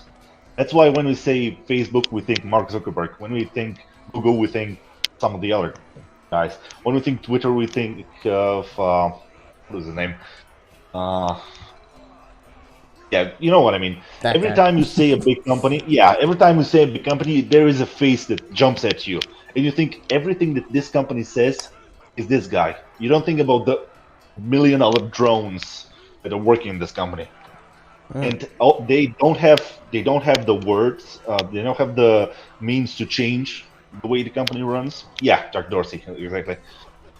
They don't have the means to change the way a company works just because they're working in there. They make money. So the people that are leading the company, they are not really the head. They are not making all the decisions. They're just there to show off, to be someone we associate with. And I think that's why many people are getting not getting the difference. It's because the internet is so prevalent these days. Yeah, I know. It's always been strange to me. Because the thing is, you see it mostly with like the console wars, you know, between Xbox and PlayStation. Seriously, the companies barely do anything to inflame that. Really, it's all the audiences. It's all PlayStation fanboys, Xbox fanboys. They are ravenous. Like the thing is, I thought they were like a niche member of like some crazies on the internet, but I've seen like chat rooms full of these people yelling at each other, all caps lock bullshit, just like oh, Sony's better, you know, PlayStation's better than Xbox, and it's like if you think Xbox is better, you're a bad person, and so they say some insane shit. I'm like, why are you saying all this for a company? They're not your friend. They're not there for you. They're there for your money. That's it. You're defending a company that would literally, if given the opportunity, trade your soul for an extra $30 on their bottom line. Yeah, the thing is, we are creating technology that's evolving faster than we are evolving as socially, let's say. Just because we're used to handling tribes and nations, and we're used to getting us versus them mentality. And when we're dealing with the companies, we just like doing that. We just like being on some side, because we're social. Even me, which I am quite I'm not gonna say antisocial, but I just like my solitude. So even I sometimes get into arguments about this and that, and this is better, that is, not as good. I like this, and I don't like that, and even I get into this, and I don't think we can change that. But yeah, so many people just don't realize why they're doing it, and I think that's a bigger problem. Yeah, I don't Just know. complicated. It's just so complicated that many people just think, yeah, I just like it, I'll defend it, and they don't think about it. They just do it because they don't have time to really get into it. I Definitely. don't think we can escape that. Unfortunately, and I do think you're right there. I mean, who knows? We might get lucky and people might start like going, "Huh, it's kind of stupid. I'm standing up for a company that makes billions of dollars each year and isn't a person." Yeah, but yeah, the thing is, we're saying that people care too much about, let's say, Xbox, but the thing is, they don't care enough about Xbox. They will defend it, but if you are saying like Xbox or I don't know your car, they often, not often, I think pretty much always pick a car or house or anything else. The thing is, they like it, they like to defend it, but they don't lose anything if they lose in the argument. It's just something to have fun at, and on a subconscious level. Probably. I'd say it's definitely. You can also tell, like, from the age groups that it's younger people. Oh yes. And I Yeah. don't know if this is like too philosophical, like going away from like topics, but I think there's just something about like someone being young and wanting something to fight. Like I mean, wanting a cause, wanting some kind of. I don't know what it is. Like when you're younger, people seem to crave something to fight, something to stand up against, something to face against. I've seen this, and granted, keep in mind I'm young. Like I'm a very young person. I'm only 21, and Oh jeez. Well, oh, man. It makes me feel old now. no. The thing is, yeah. keep in mind, like though my physical age is 21, I've been forced to be an adult since I was much younger. Oh, jeez. The amount of mileage in my life. This face doesn't get this much beard and this much baggage under my eyes from having a good life. I always forget how young people are nowadays in the videos. Just because I'm used to being treated as an older person as well. I mean, when I was like 14, some person asked me. I was walking down the street. Some person said, "Oh, do you work here?" And I was like, "Oh, like school attire, you know." And I was, "No, sorry. You can go and ask someone else." So, yeah, I'm pretty used to it as well. But I always try and keep in touch with the times. Let's say.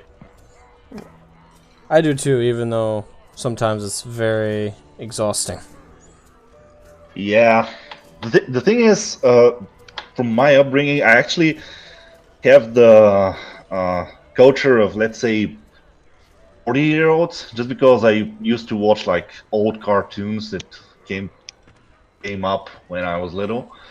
So I grew up with old Tom and Jerry shows and old Cartoon Network, like from the 80s. And then I started going into the newer stuff. So I'm pretty much like, I have 50 years of culture all clumped up in me. So sometimes I sound as a 45-year-old, sometimes I sound as like 21.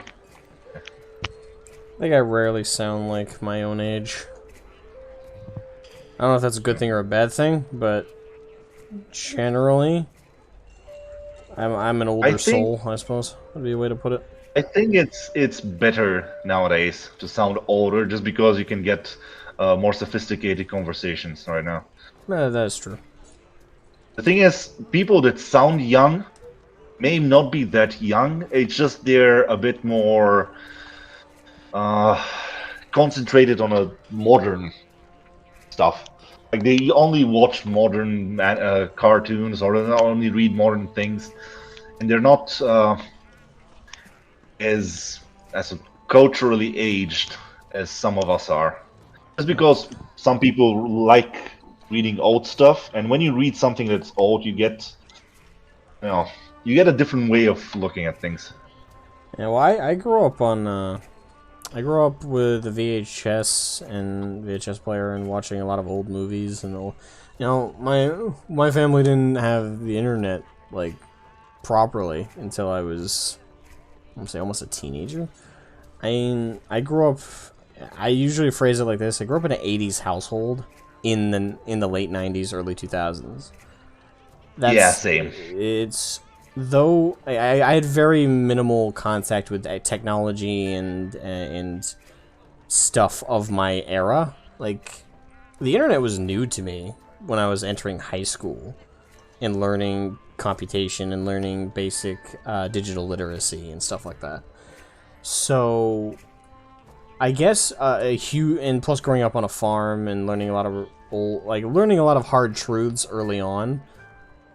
I'd say, I don't know, I guess I don't want to phrase it like this because it sounds kind of pompous, but I guess I've just been more mature than most of the people my generation. Like, I was friends with my teachers, I wasn't really friends with my fellow students. I had like one or two fellow students I got along with, but I was mostly friends with my teachers growing up. Because I actually could vibe with them correctly. And I don't know, I've just always been an old soul because of the way I've been raised. Like, I'm not really in certain ways I'm definitely of my generation, and I show my age in a lot of ways, but in a lot of others I really don't. I don't think. Yeah, I'm pretty much the same. Just with me, it's growing up in a old Eastern Bloc country, so yeah, I didn't have much of a choice in the early days, but I don't mind it. I mean, it was fine. It was actually fun. Going out in the streets with bikes, running around, and getting back home, turning on your bootleg Nintendo or something like that, or just play some games. Yeah. My first console was the PlayStation 1. I didn't play it much though. Yeah, the thing is, I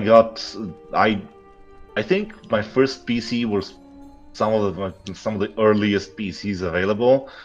And then I started learning about it, and then I got with my friends, started playing, like, was it Diablo or Warcraft or something like that.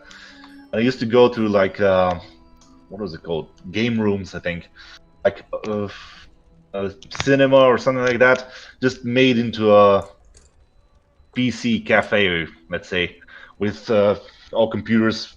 Grossy Coin Hunts test. Are you reading chat, and would you like a raid?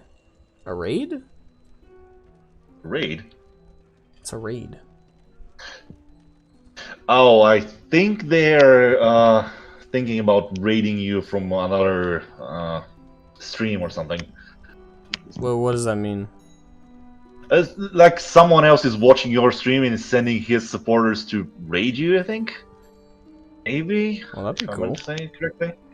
Yeah, that'd be nice. That'd be neat. If you've already hopped off, because I didn't get to your comment in time, yeah, sorry if I'm hogging all the time right now. No. I enjoy the conversation. I'm trying to keep my eye on the chat while also trying to get stuff done here, and also, it's the life of streaming. You gotta balance everything out. I'm assuming he's already left the chat though. Yeah. How long, chat? How long ago did Grossy Coin Hunts put? I'm assuming he was in a rush, because if rating is what you said, I'm assuming he doesn't have time to wait for someone to respond for too long. So he probably already hopped off. That would have been nice. Would have been cool, but oh well. This is a nice calm stream. Oh yeah, I like it that way. I like a nice, calm, relaxing stream. But Grizzly Coin Hunts. I'm assuming he's gone, but just in case, thanks for the offer. And if you want to raid me, sure. If you're not and you already left, sorry I missed your comment. And hope whoever you did raid needed it, man. 3 minutes. Yeah. There's always next time. Yeah. Not a big deal. There's always next time, so. I'm sure there's someone out there who needs it more than I do. Oh, don't be like that. It's always fun. Don't be like that. It's always fun to get more viewers, more And yeah, it's talking always to more fun, but friends. I don't need more viewers. Yeah, well, I guess if you think like that. I mean, I'm not really a internet person, so I don't really go into chat rooms and stuff. And it's rare to have someone to talk to or to chat about things. So I really enjoy moments like that. It's just I don't have the nerves to start reading and chatting with a lot of people. No, I don't know. I don't think I have the nerves. I just don't think I'm. I don't know. I'm kind of casual about it. Yeah, I think when other people were on MySpace, no, what was it? What were the first chat rooms? You know, that were that MySpace, but no, when people were on the first chat rooms, I was playing CS:GO on the next computer and PC. Okay. That was fun. Just going out to school in the lunch break, and, running to the PC room, paying for like 30 minutes, doing a few CS:GO runs with my mates, and running back before we get chastised for that. I don't know, damn.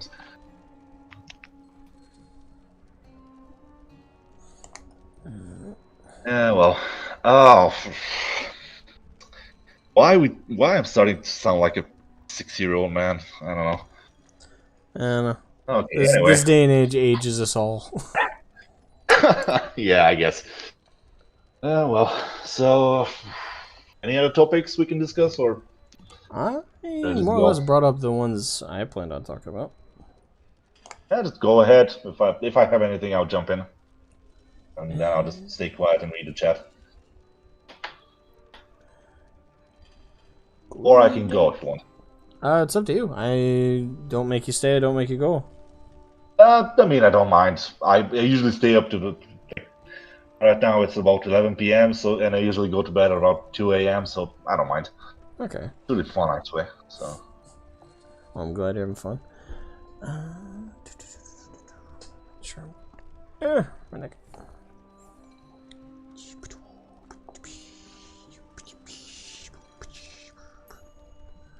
How's the chat doing? How's everybody doing? And IIRC?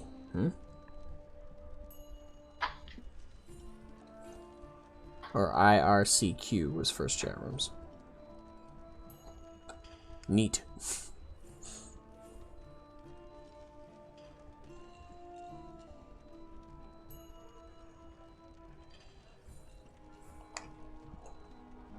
Yar, good, good. Alright, everybody's doing good, so. Already, good day, good day. Good day, indeed. Everyone's casual and feeling the Aster.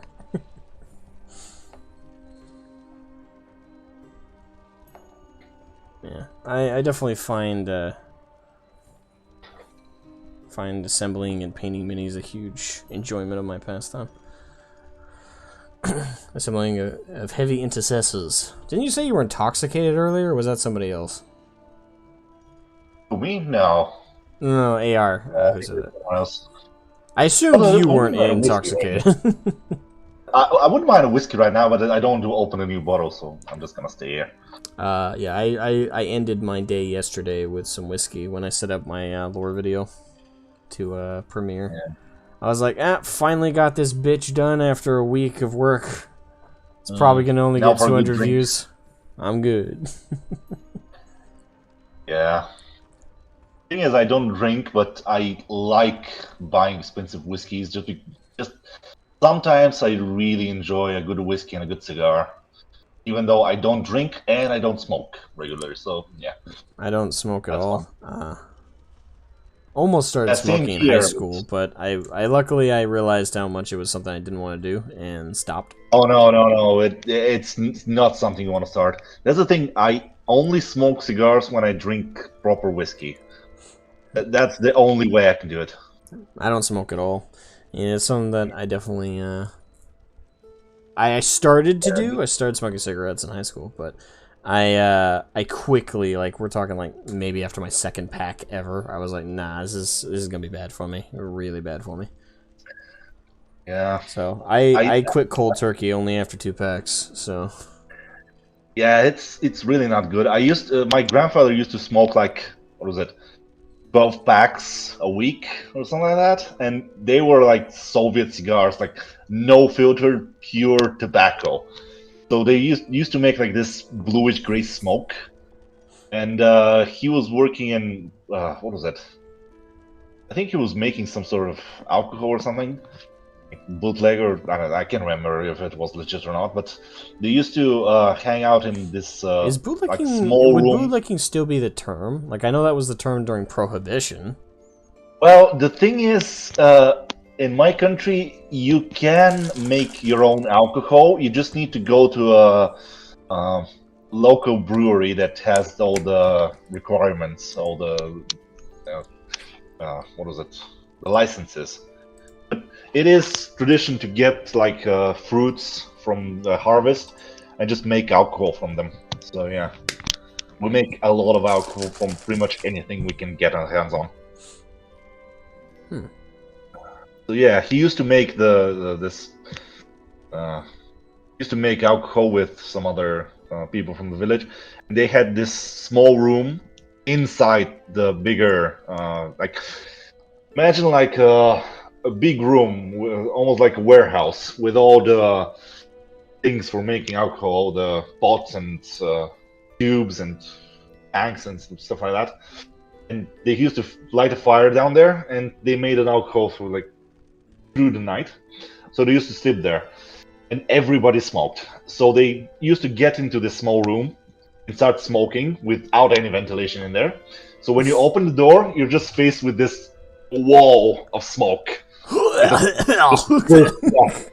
Yeah, and I used to go there to visit him, and every time I went into this room, it was like going into Narnia or something like that. You just enter and It's like a smoke. There's like three barrier. smoke machines. Yeah. Imagine the Balrog just coming out of the smoke. It's pretty much like that. Yeah, they just come out, taste the first alcohol that comes out, which is usually like 80 or 90 proof. It's pretty much burning at this point. They taste it, they get, okay, that's good. They let it run or drop. Like you walk in the room, you're instantly got cancer for secondhand smoke. I mean, you got cancer in this room, then you got intoxicated just by the fumes that were in there from all the alcohol that was going on. It's like it's kind of like one of those like cartoon moments, like where they walk into something, they walk right back out, like all disheveled. Yeah, the thing is, they were immune to that. Damn. Yeah, I mean, there was a funny story about a guy from that village back there. He used to go to the local pub and drink like 100 to 200 milligrams a night, sometimes a liter, sometimes two, depending on the occasion. And I mean, like 60 to 70 proof. It was the norm. He used to drink a lot because he was getting wood with a donkey, I think. They used donkeys for the mountain treks. They go in the mountain, get some wood, bring it back, and then do this all day. So he goes there, drinks a lot, and goes to his house and falls asleep. When he wakes up in the morning, he started scratching his leg, and then he found this tiny shriveled thing that was sticking to his leg. And I think he said it was a tick from the donkey that had gotten into his leg and started drinking the blood. Yeah, and the thing is, it got mummified by the amount of alcohol that was in his blood. The thing is, people give say vampire bats and stuff like that are like scary. It's like you do realize that mosquitoes and ticks are like way worse, right? Like, yeah, ticks around these parts spread Lyme disease like crazy. We have a huge population of them where I live. Yeah. We have a huge population of them. Yeah, they're nasty. Actually, 2 days ago, I found a tick in my bed. It was just nasty, but yeah. No. When you go in the forest, you find insects. So, yeah, fun things. Well, ticks are not to actually you, but ticks are arachnids. They're essentially spiders. Yeah, just the nasty spiders, not the good kind that catches mosquitoes and flies. I don't like spiders as a whole, but That's me. I got arachnophobia. Pretty bad. Yeah, the thing I learned not to mind them. Just because when I went to the village where my grandfather was, I once went to sleep and I woke up and there was this big ass scorpion just sitting on the wall right in front of me. Scorpions always have that look like they're like, you want to go? Yeah, I want to fucking go. looking at me. You want to go? Yeah. They are fucking ready. Like, you want to go? Oh yeah. I got a loaded weapon on my ass. Yeah, there was like, just come at me. I'll sting you. I'll sting you. I will fuck you up. Yeah. See, snakes I don't mind, but spiders, arachnids, I love snakes. I think snakes are cool. I love snakes. I think my two favorite animals are snakes and ravens. For some reason. Imagine being covered by ticks or mosquitoes and being unable to move Oh while they suck your blood. Oh. Thanks for that imagery. Much appreciated, Turkon. I needed that. Just the thought makes me squirm. Oh, jeez. It is a pretty horrifying thought. Oh man, I don't know what was. I think I saw it in a movie somewhere or an anime or I don't know what it was, but it was like ticks just covering the person, sucking all his blood in an instant. Just gruesome stuff. I know that in One Punch Man, there was that mosquito chick. Yeah, not that one. I think it was some other. I don't know. I don't want to remember it, so I don't know why I'm trying. To get back on the topic of 40k, Yeah, kind of derived from that for a while. Yeah, sorry about that. So you said you're more attracted to the lore. You're more attracted to that side of things. What's your favorite moment from the lore? Would you say? The favorite moment from the lore. That's a difficult question to answer. Let's think about it. I think my favorite moment.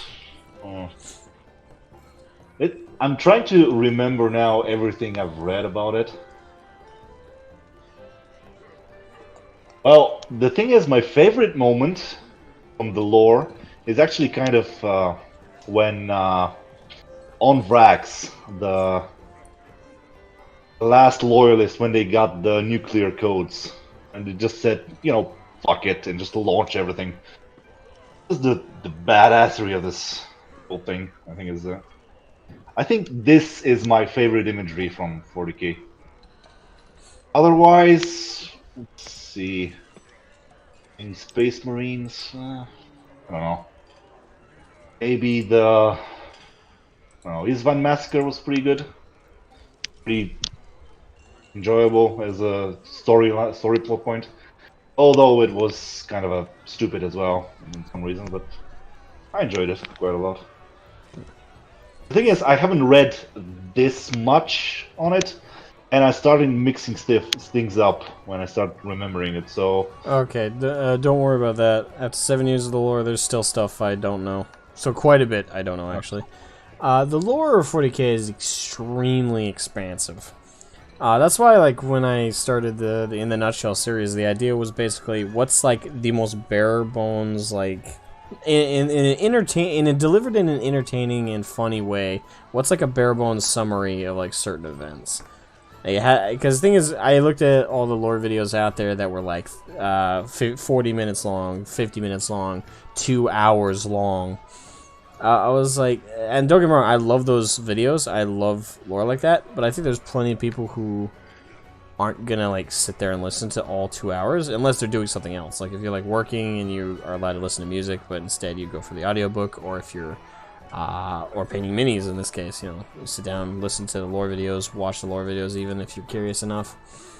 And I definitely think those lore videos are worth a watch. That's why even my very first episode of the In the Nutshell series, I even say this is not a series for like the full-blown lore. Please read a book. Read one of the books.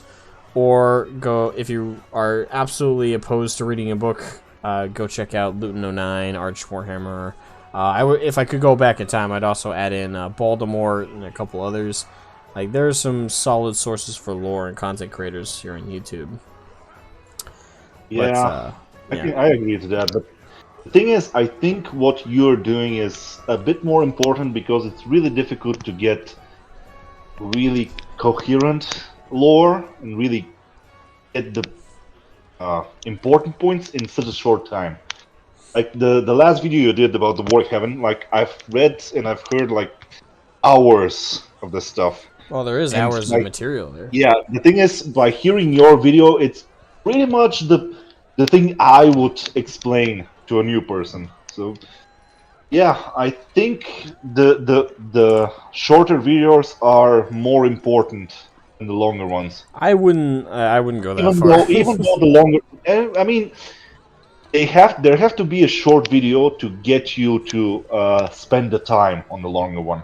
And that is true, and that's the goal of my In the Nutshell series. It's not to be the one-stop shop for lore. It's meant to give you the taste test so you, the viewer, can go out and go like, oh, okay, so I liked the brief, quick, funny summary of this.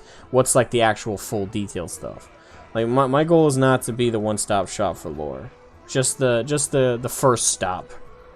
Like I'm the advertising brochure, I guess I would say, for 40k lore.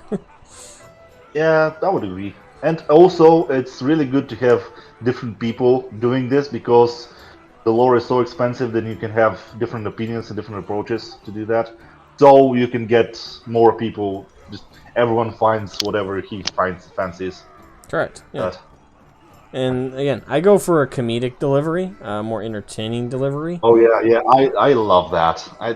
It's just I hate when some people start getting like.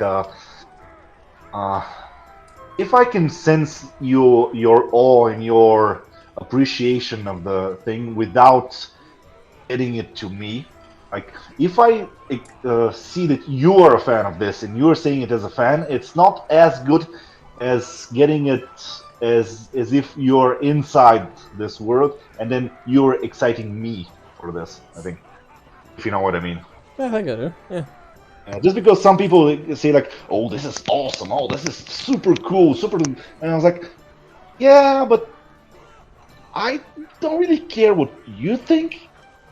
Like you don't tell me, show me. Like, don't explain it to me. Don't tell me how you feel. Show me through your exposition, through the way you're speaking, through the humor you're putting in, through the things you're choosing to say. That's more important in a certain way, just because you're trying to get people to enjoy your stuff, but you're not trying to say what you want them to enjoy. You say, okay, I enjoyed this, but I enjoyed this because this is another thing. Like, you give them the reasons, not the final result, and they can enjoy it for themselves. Yeah. Without your emotions getting in the way, let's say. Yeah, I think this is... No, go ahead. Oh, no, sorry, just go ahead. Yeah, I'd say that's... I'd say unintentionally, that's definitely... both intentionally and unintentionally, that's kind of how the In the Nutshell series is definitely marketed. The thing is, the decision to make it comedic wasn't like some like tactical like decision. It was more that when I think of 40k and when I talk of 40k with my friends, that's always been like the idea behind the In the Nutshell series. Is, like I said, it's a one-stop shop to get people to get interested in the actual full-blown lore, but it's also, again, a good taste tester for newbies. And a part of that, I think, is when you look at content creators like Arch, like Luton, like Baltimore, they take the lore super seriously, and so do I. But the thing is, when you want to get someone interested in the lore, you don't all of a sudden pull up a chair, put on a cloak, and then start talking this grandiose statement like you need a spotlight on you on a stage. Don't get me wrong, there's a place for that, and there's definitely entertainment, very much an audience for that. But those are for the people who are already committed enough that they want to hear the full story. They want to hear it acted out and emphasized in these really deep and imposing videos, really breaking it down in this loving, caring way. But for a new person who hasn't achieved that interest yet, I think that they need a more friendly, more like, how would a friend describe this to somebody that they want to get interested in the hobby? How would they describe it? That's always been like my mindset with when I write those videos, is like, how would I describe this to my friends? How would I talk about this with my friends who don't know what I'm talking about, but I might want to get them interested? That's always how I've approached the In a Nutshell series. And Yeah, that's how I can pretty much get always that. will. Yeah, I can get that from the videos. You're actually doing what you would do. That's I think that's the important thing, because you're not saying haha that's funny. You're saying, oh, let me rephrase that. You're not saying that it is funny. You're showing it is funny. You're using the humor you see to get it to the viewer. You're not just stating it. You're expressing it in a proper way. Yeah, and that's what I try my best to do. Although I have gotten a couple people who've, well, I've only got one comment like this ever, and it was actually on the video that Arch put on his channel, that I gave him to put on his channel, to showcase my series one time. And one of the comments on it was, "I really don't like this. I think it's a shame, or it's a crime to summarize and belittle." They thought I was belittling the lore. One person thought I was belittling the lore by trying to summarize it and make it cartoony and make it funny and simplify it. He said, "You're simplifying 8 awesome books, and now people won't go read those books." It's like, I don't see that in that way at all. Like, the reason I'm summarizing it is to give the person who I might, catch in the web of interest there, once they hear my basic comedic version, they're gonna go, "Hey, what's the full-blown, full detailed story? Hey, what's the story behind the War in Heaven that's beyond just this basic rendition? Hey, what's the story of the orcs behind just this basic summary of their culture? Hey, what's the story? What's the story? What's the story?" I want people to watch my videos and not walk away with the answers, but walk away with the question. That's the point of the video. Search for more information, yeah. And it kind of like, I still don't understand like why that person didn't understand that that's the concept behind the video. They seem to think that my goal with the series was to be the one-stop shop for lore, and again, that's not at all what the In a Nutshell series is meant to be at all, not even remotely. Yeah, the thing is, if he doesn't like it, he'll just go elsewhere. Yeah, it's a fact. Yeah, that's why you don't need to. You don't have to take every comment, like, you have to take it seriously, but not too seriously. Because if someone doesn't like it, okay, he'll tell you. He'll say, okay, fine, you can go find somewhere else who do the thing you like, and I'll just do the thing I like, and we're all fine. No. Yeah, you're not going to harm him by doing your stuff, and he's not going to harm you by not watching it. Yeah, the thing is, I wasn't like hurt or anything by his misinterpretation, but I'm acknowledging through that person's comment that there are other people like him who misinterpret the point of the series or misinterpret the idea behind the series. Like, there are people out there, I have to acknowledge, that see the In a Nutshell series as, I guess, me attempting to, I don't know, I guess, but again, the weird wording, I still will never forget the wording, belittle the 40k lore. Like, I don't see how taking a look at something I love so much that I can make fun of it. That's the thing is, I love 40k and I love the lore, and the thing is that when I hope to God nobody gets the interpretation that when I on my own read about the War in Heaven, or I read about the Horus Heresy, that the whole time I'm just like, oh, that's funny, that's a cool joke. Like, no, I read these books and I'm just as in awe as most other people when they first read. And the thing is, it's because I love these series so much that I can go back and read the lore again and find ways to make fun of it, find ways to, well, make fun of it might be the wrong wording, find ways to, I guess I can appreciate it in a different light, and I can make light of some of the lore because I'm so accustomed to it, and I'm so loving of it that I'm able to retell it in a different way, in a different comedic way than most other content creators, because I love it so much, because I can go back and look at the lore as a whole and smile and be happy with the product that it is, but also give a new perspective. Well, not new even. The thing is, plenty of people make... How many memes are there out there of like different moments in the lore that written are super serious, dark, and sad moments, but because the community is so invested and can look back at these serious moments that may have even made some of us cry a little bit during certain books. We're able to go back and look at it again and then put that comedic lens on it. Like, what's this omniscient point of view about this incredibly serious moment that could be a little bit funny? Yeah, I mean, we shouldn't forget it is 40K. It was, I think, at least from what I've seen, it was meant to be ridiculous from the start. So definitely, it's yeah, got you can make it serious, and you can make it funny. You can make it tragic. You can make it whatever you like, just because it's a hobby. I mean, the story is created by the people reading it. Sometimes, let's say, and you can just put in whatever you try, whatever you want into a story. You can really write something that is really meaningful.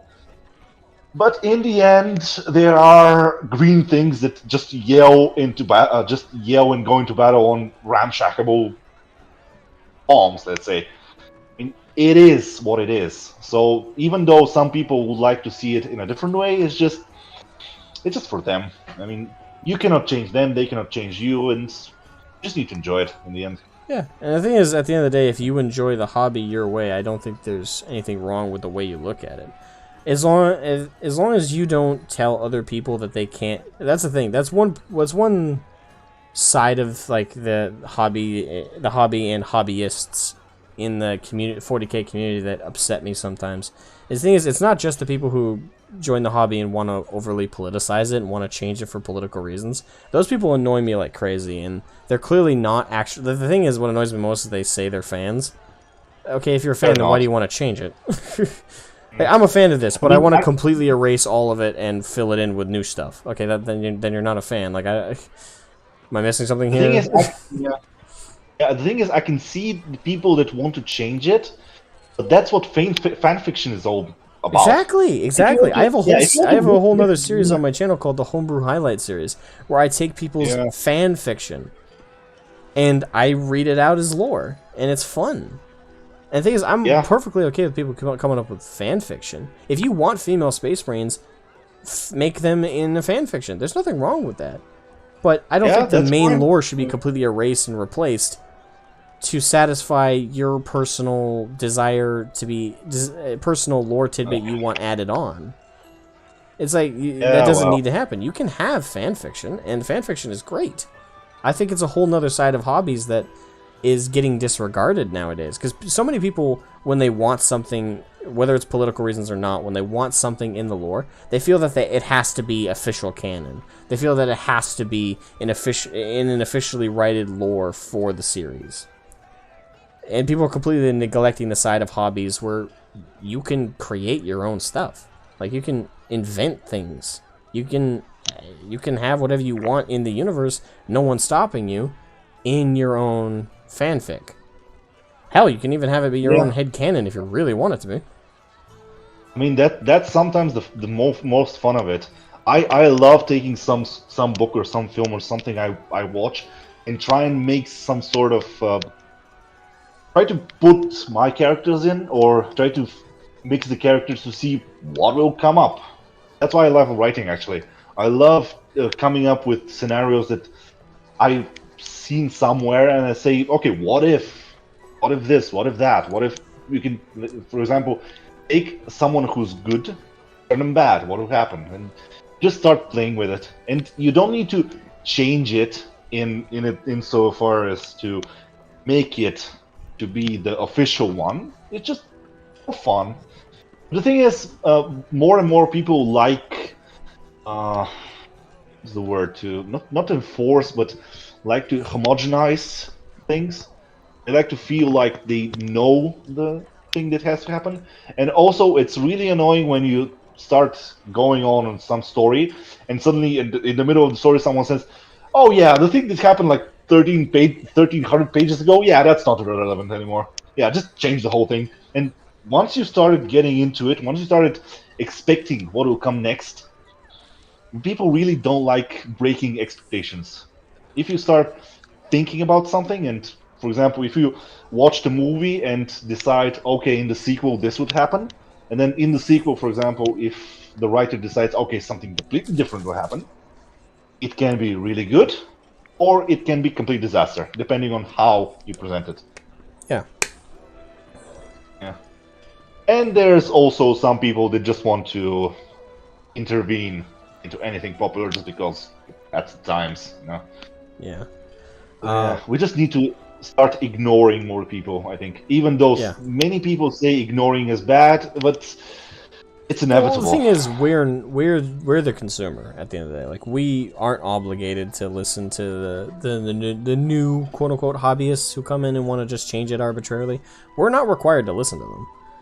GW isn't either, but GW are more inclined to have to listen to the voices in the community.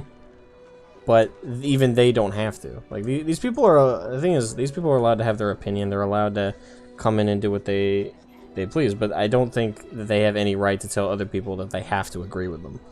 At the end of the day, like that's like the beauty of free will, is you can have your own opinions based on your own experiences and your own takes. But other than the politicizing people, though, there is the other side of the coin. There is the other side of the coin in the hobby, the hardcore elitists who. The thing is, I think as much as I fight hard against the people who want to politicize the hobby, I still want there to be change, though. I still want there to be additions. I still want there to be new lore. And the thing is, I'm not even really. This is one of my more nuclear takes. Well, I guess nuclear might be wrong. This is one of my more less popular opinions. The thing is, I'm not opposed to the Primaris as a concept. And there are people who hate the Primaris. They hate the design of the Primaris. They hate the miniatures. And the thing is, I think the people who hate the design of the minis are being dishonest. It's like, okay, I get that you hate the lore. I hate the lore explanation of the Primaris as well. I think it was completely done wrong. But the minis look great. I mean, honestly, I don't understand the people who are like, oh, the miniatures look ugly as hell too. It's like, no, they don't. Like, you're allowed your opinion, but they really don't. I mean, they look pretty decent, actually. Yeah, the thing is, if you hate something, but if you go and say, okay, this is okay and that is okay, I don't think, well, at least from my point of view, many people think that you're not going to be taken seriously if you say, okay, I like the minis, but I don't like the lore, and, you know, that's why some people take hardcore points of view. They just go into one extreme or the other extreme just because they think, even though they like some of the things, it's better off to be extremely hateful or extremely positive on one side or the other. Just because it's like, I don't know, maybe people think that they can make more difference that way. Probably. I don't know. I mean, and yeah. I honestly can't say I understand the perspective these folks come from. I can understand that they're frustrated and annoyed and that they bleed that out to the extreme, but I think you can be more rational about it. It's like, oh, I hate this new edition. Okay, that's fine. You can hate that a new edition, but you also got to acknowledge, in my opinion, it's not productive to just when you don't like something in one aspect I think it's reductive to the conversation of like where improvements could be made and like what for example GW can do in the future to write their lore better if they want to add a new mini and just want to justify it in the lore. There's ways to present that conversation in a sensible manner. Like I don't think the thing is, GW, the writers of GW may have really not cared much when they wrote the lore of the Primaris, but you can't. It's not like they're the same people who wrote the new lore are the same people who designed the new minis and printed them off and then put them on the sprues and put them out in the market. There's different people who did different aspects, and you can't really hate on the people who did the artwork. You can't really. It's not. You can't hate on them just because you don't like the lore, is what I'm saying. It's like, don't get me wrong, if you have legitimate reasons why you don't like the Primaris minis, like the way they look, fine, I'll listen to it, but half the time I just see people say, oh, I hate the Primaris minis, they look ugly too. And I see that in comments about the lore issues. It's like, okay, well, what about the mini specifically? Is it the helmet type? Is it the The general, one person said, "Oh, it's just the proportions." Okay, well the proportions are consistent. Okay, Yeah, if that's you the want to talk thing. about bad proportions, let's talk about the old Peaky Boys, shall we? Oh God! Oh my God! You want to Yeah, talk the about bad box on leg. proportions? Jeez. I don't think Primaris lose in that fight. So try again. I mean, the thing is, there's a few points I was trying to make that I can imagine people who were writing Primaris. They just one day they got a message from Executive A said, "Okay, we have these new minis, the new Space Marines. Okay, write something for them." And it's like, the Thick Marine, the Ultramarines. I don't know, just throw something at it. I mean, I can imagine that happening, or Probably is what I can happens. imagine someone just having a crazy idea and just going to the executive and say, "Okay, you know how we can sell more Space Marines? Yeah, this thing." And no one just raised its hand and like, "Yeah, that's not really how it's done," or something. But yeah, just went with it. But yeah, that's one thing. The other thing is, I think some of the people that are criticizing the Primaris Marines are lore concentrated, let's say, or lore based. They don't really care And the thing about is, the miniatures. I They would just see agree. the Yeah. miniatures as They just see the miniatures as the extension of the lore. So Technically, it's the yeah, other way around, but yeah, that's the thing. I think many people are reading the lore and then they look at the miniatures and they try to fit in by commenting on the miniatures, even though they don't collect them and they don't care about them. yeah, the thing is, you're allowed to Maybe. criticize the lore I'm issues. not I sure. criticize the lore issues with the Primaris. The thing Yeah. is, there was the Primaris. I've said this a couple times, and I got a few friends on YouTube as well who've said the same thing. But the Primaris are the right idea for the wrong faction. Because the thing is, when you think about factions that really needed a revamp, it was Chaos. Chaos Space Marines in particular really needed something new. And the thing is, you could still have the Primaris for like the normal Space Marines. They could have still done that, but I think the better idea would have been if Belisarius Cawl, for example, finally developed that Super Space Marine for Chaos.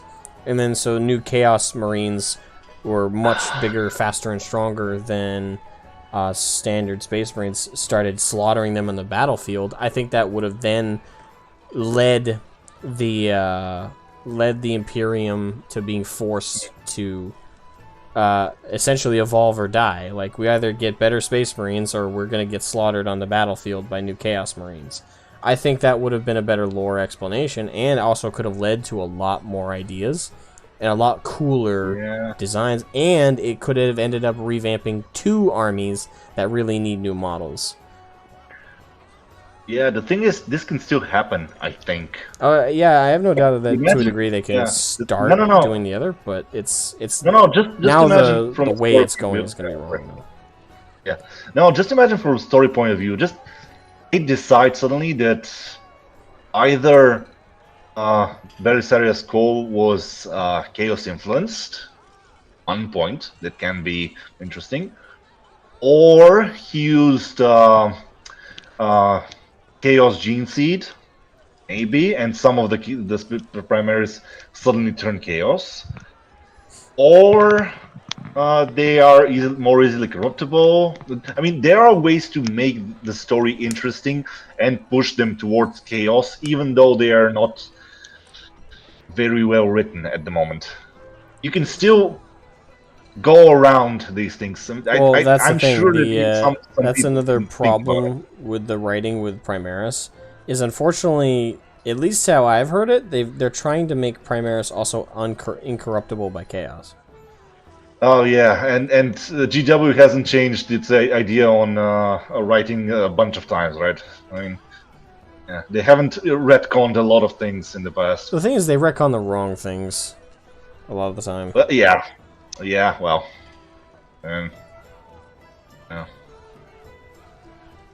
Well, what can you do in the end? You just accept it and move on. You know? Pretty much.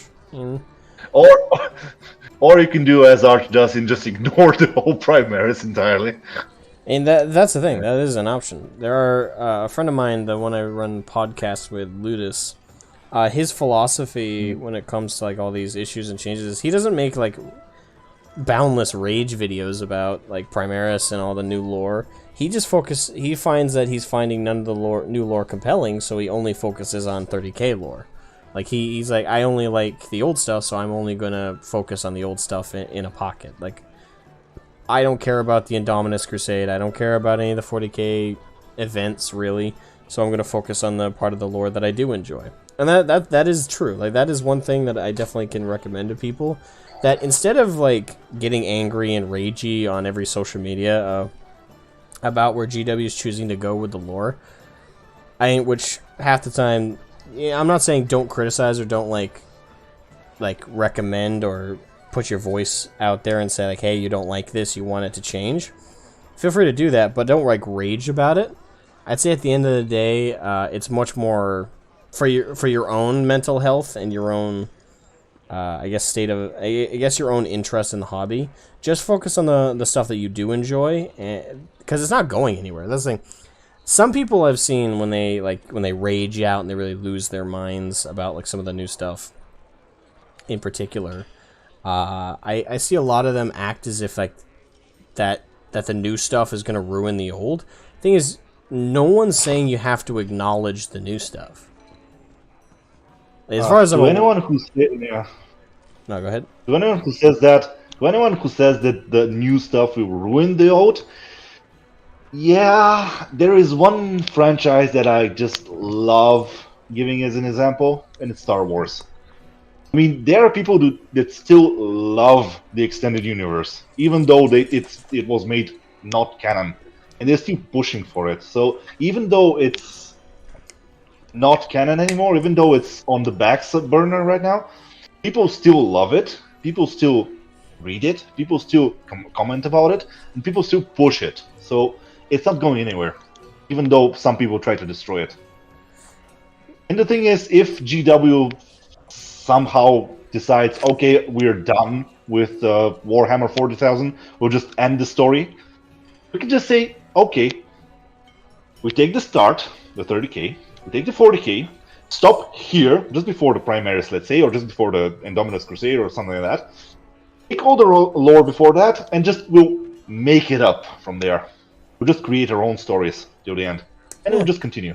And that's no one's stopping us from doing that. And I'm actually, I don't know how long you've been following my channel, but I'm actually, I've been working on for the last year or so, almost year and a half, I think we're on our way to. I've been working on my my own Grimdark hobby, hobby universe, which also will end up having a tabletop. Still mostly focusing on the lore, but yeah. No, go ahead. I saw that, but I just haven't had time to look into it. I think I'll let it run for a while. I'll just gather up some ideas, and then I'll maybe jump in and see what I can. If it's, I'm sure it'll be interesting if it's based on 40k. So it's inspired by. It's not a fanfic. It's its own universe. It's also not meant to replace 40k as much as it is to be its own alternative, its own tabletop wargame and universe, which I hope to write books for. I've actually kind of started a book, but I'm only on chapter 4, so I'm pretty early on in writing that one. But yeah, writing is hard. Yeah, it's a sci-fi grimdark, which I don't hide at all that it's inspired by 40k in a lot of ways, but it's not written with 40k in mind. Like, I'm not writing it thinking, okay, what can I take from 40k and then change to be my own. No, I'm writing it with just my own fresh ideas of like a sci-fi grimdark and like a universe that I want to make from the ground up. Certain small things are definitely inspired by 40k, but nothing's copy-pasted, nothing's just renamed in my universe. Like, it's all pretty much being built from the ground up. And again, though I initially started working on it with the intention of like, oh, like when when GW screws over 40k hardcore, this will be a replacement. Kind of started out when I was like, during one of my times where I was angriest at GW. But like I said, you know, through this video alone, you probably gotten the impression I'm not like, at this point, I am not really in the same mindset I was. I don't hate GW. I didn't even hate them then. I was just mad at a particular juncture of their decision making, especially with the lore. So yeah, I started working on this with the intent of like making even then it wasn't meant to be a replacement, but making something to compete with Warhammer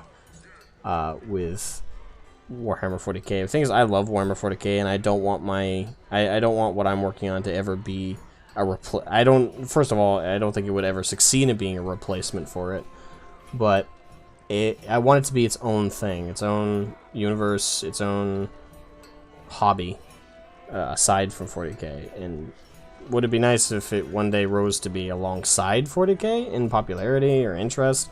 Absolutely, that'd be great. But I don't work on it with the mindset that I want this to be better or to replace 40k. Yeah, if you have an idea, you can always just go with it. And inspiration is just the way things happen, especially if you're angry. I mean, anger is a very good inspiration sometimes. I mean, you get pissed off at something and you just okay, I'll do something better, and you start creating, and you find out that while you're creating something, you're just having fun, and you don't care about the other thing that inspired you. You took whatever you needed from it, and then you just continue doing your stuff. Yeah. Which is, I think, how really great things are born. I mean, look at J.R.R. Tolkien. The Lord of the Rings would never be created if it wasn't for the old German tales, the old German legends that were written like ages ago. So even the great authors often get inspiration from somewhere else. And it's very difficult to create something completely original. Sorry. So yeah, I'm looking forward to seeing how it goes. I already got artwork I've shared up on my own website if you want to see it. Yeah, I'll check it out. I think I may have seen it, but I just forget sometimes. Happens. I will take a look at it. Yeah.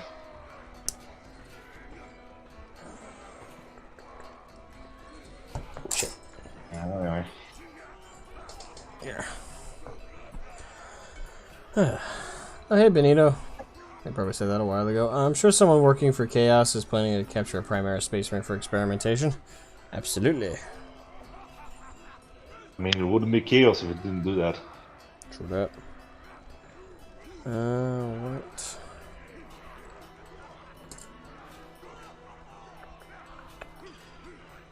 Almost done these bad boys.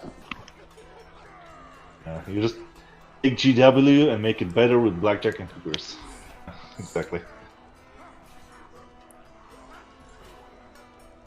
Am I my own thing with Blackjack and Hookers? Yeah. Thing is, looking from 40k, I don't want to know what the hookers look like. Oh, some Slaaneshi demons or something like that.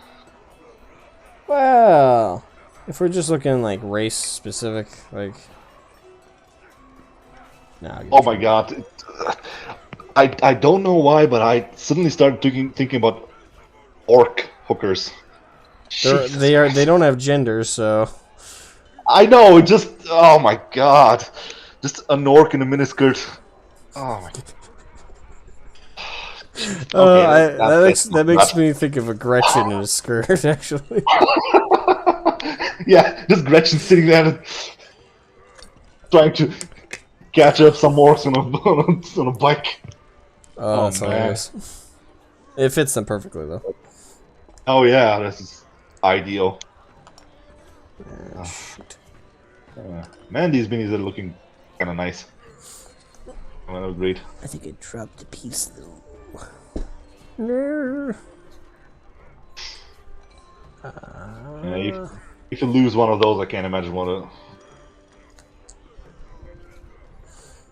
course, it's a piece. Oh, no. I didn't even clip it off. Okay. Good. Would have been bad if I dropped it. Bro, why? Why orc hookers? Yeah, I don't know why that's the thing. I sometimes when I talk about something, there's some images flashing in my mind randomly, and sometimes they're so disturbing that I think I might be chaos corrupted so at some point. Like Slaanesh just ends some things that in my brain from that time. It's just the most horrible stuff.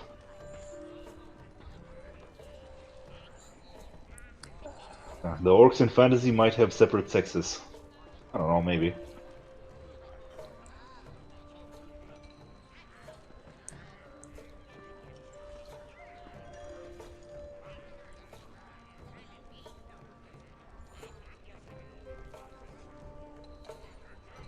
No idea how this is supposed to go on. Drop it.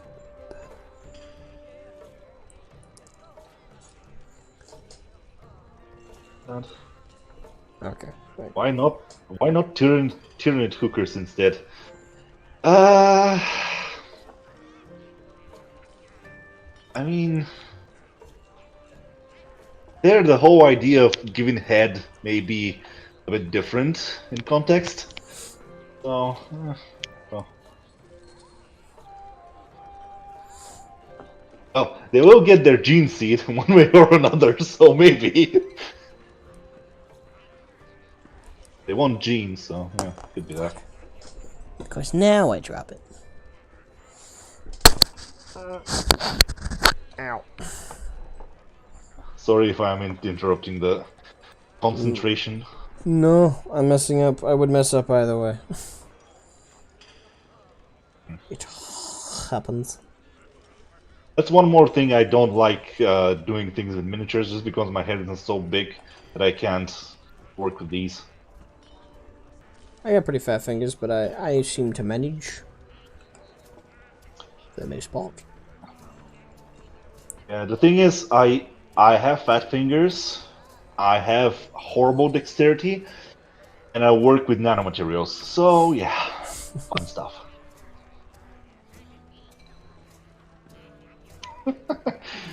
Yeah, some people going for the feet pics. Yeah.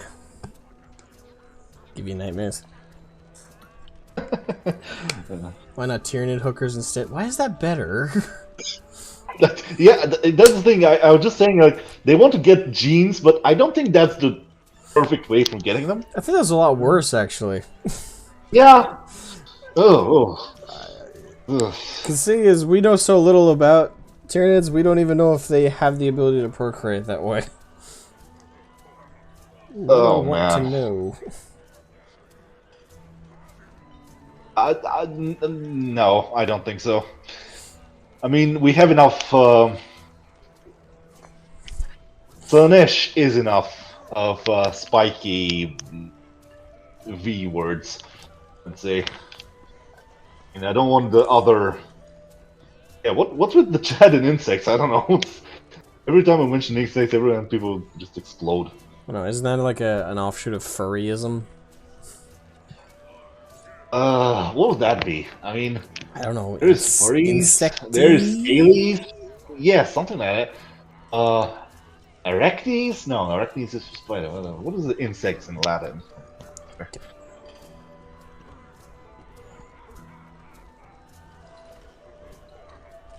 No, I don't even understand furryism, to be frank. So. Oh no, gee, furries.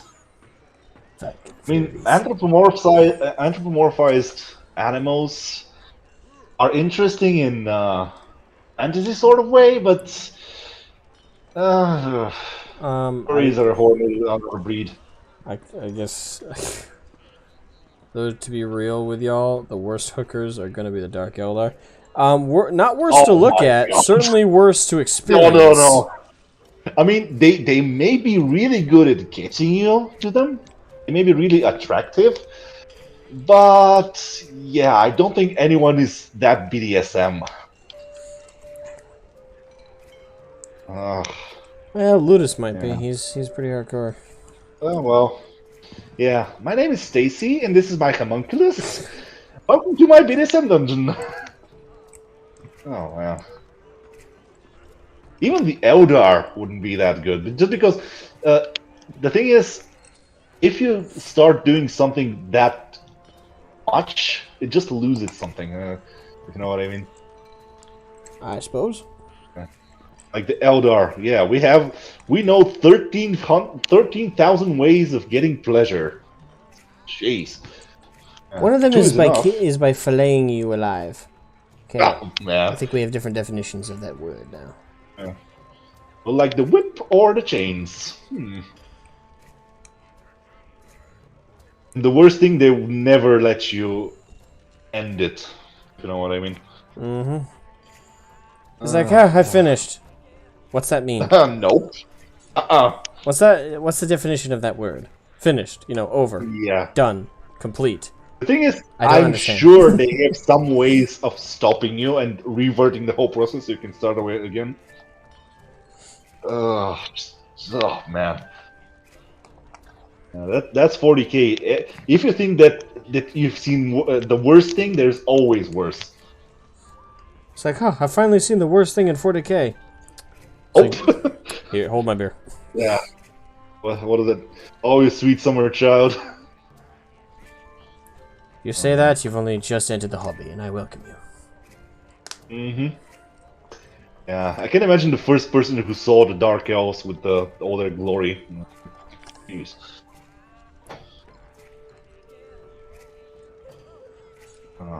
And imagine, how people say, okay, this is sexist, this is racist, this is this and that, and they haven't even touched the hobby properly. Imagine if you start reading the nitty-gritty stuff. I mean, oh man. I think this is sexist? Oh man, you haven't seen the Dark Elves and their abominations. Although, I think they would like that because I'm sure the Dark Elves have more than 2 genders. I'm pretty sure. Don't know. And the thing is, when I think of 40k, though, when it comes to universes that kind of fit with all those like political correctnesses, if you think about it, 40k is actually the perfect universe because there's literally, you could argue, everything represented. Non-binary orcs, they have no gender. Yeah. They just kill shit. They're literal walking fungus. They have no genitals. Strong women.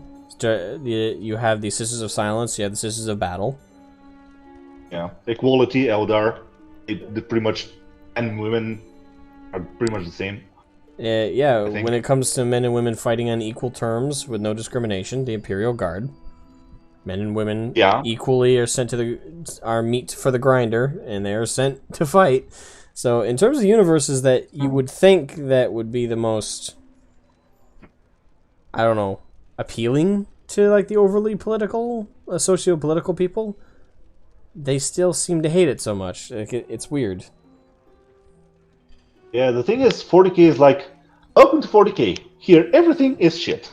Enjoy. For everybody, literally. Yeah, just take something, make it worse, and just put it in. It'll fit.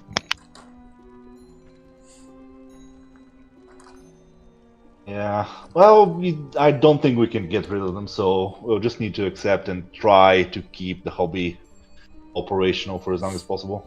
Yep. Just try and work with them. Or ignore them and just do our thing. Well, that's what I meant, really. Yeah. Cool. Anyway.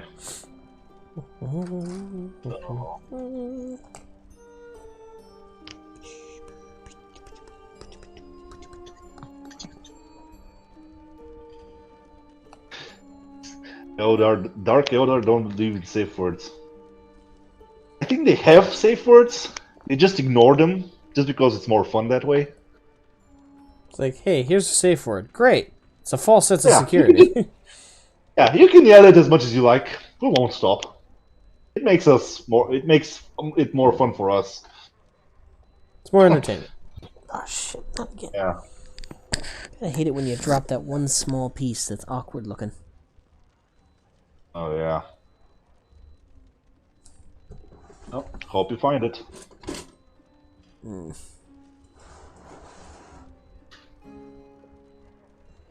Ah.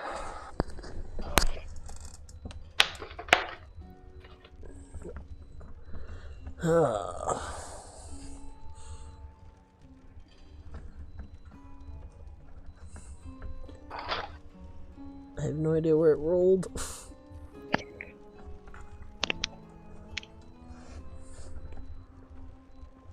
No, Murphy's Law. It was always fall in the most unreachable position, the most unreachable place. Oh, I just saw it on the stream actually. Yep, that's gone. God damn it. Oh,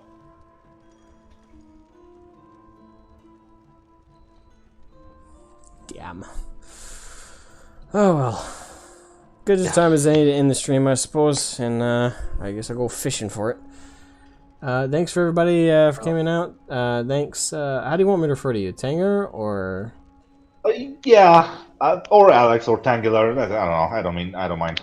Alright, well, thanks for hanging out, Alex. It was a lot of fun. Yeah. It was Thanks good for the time, conversation.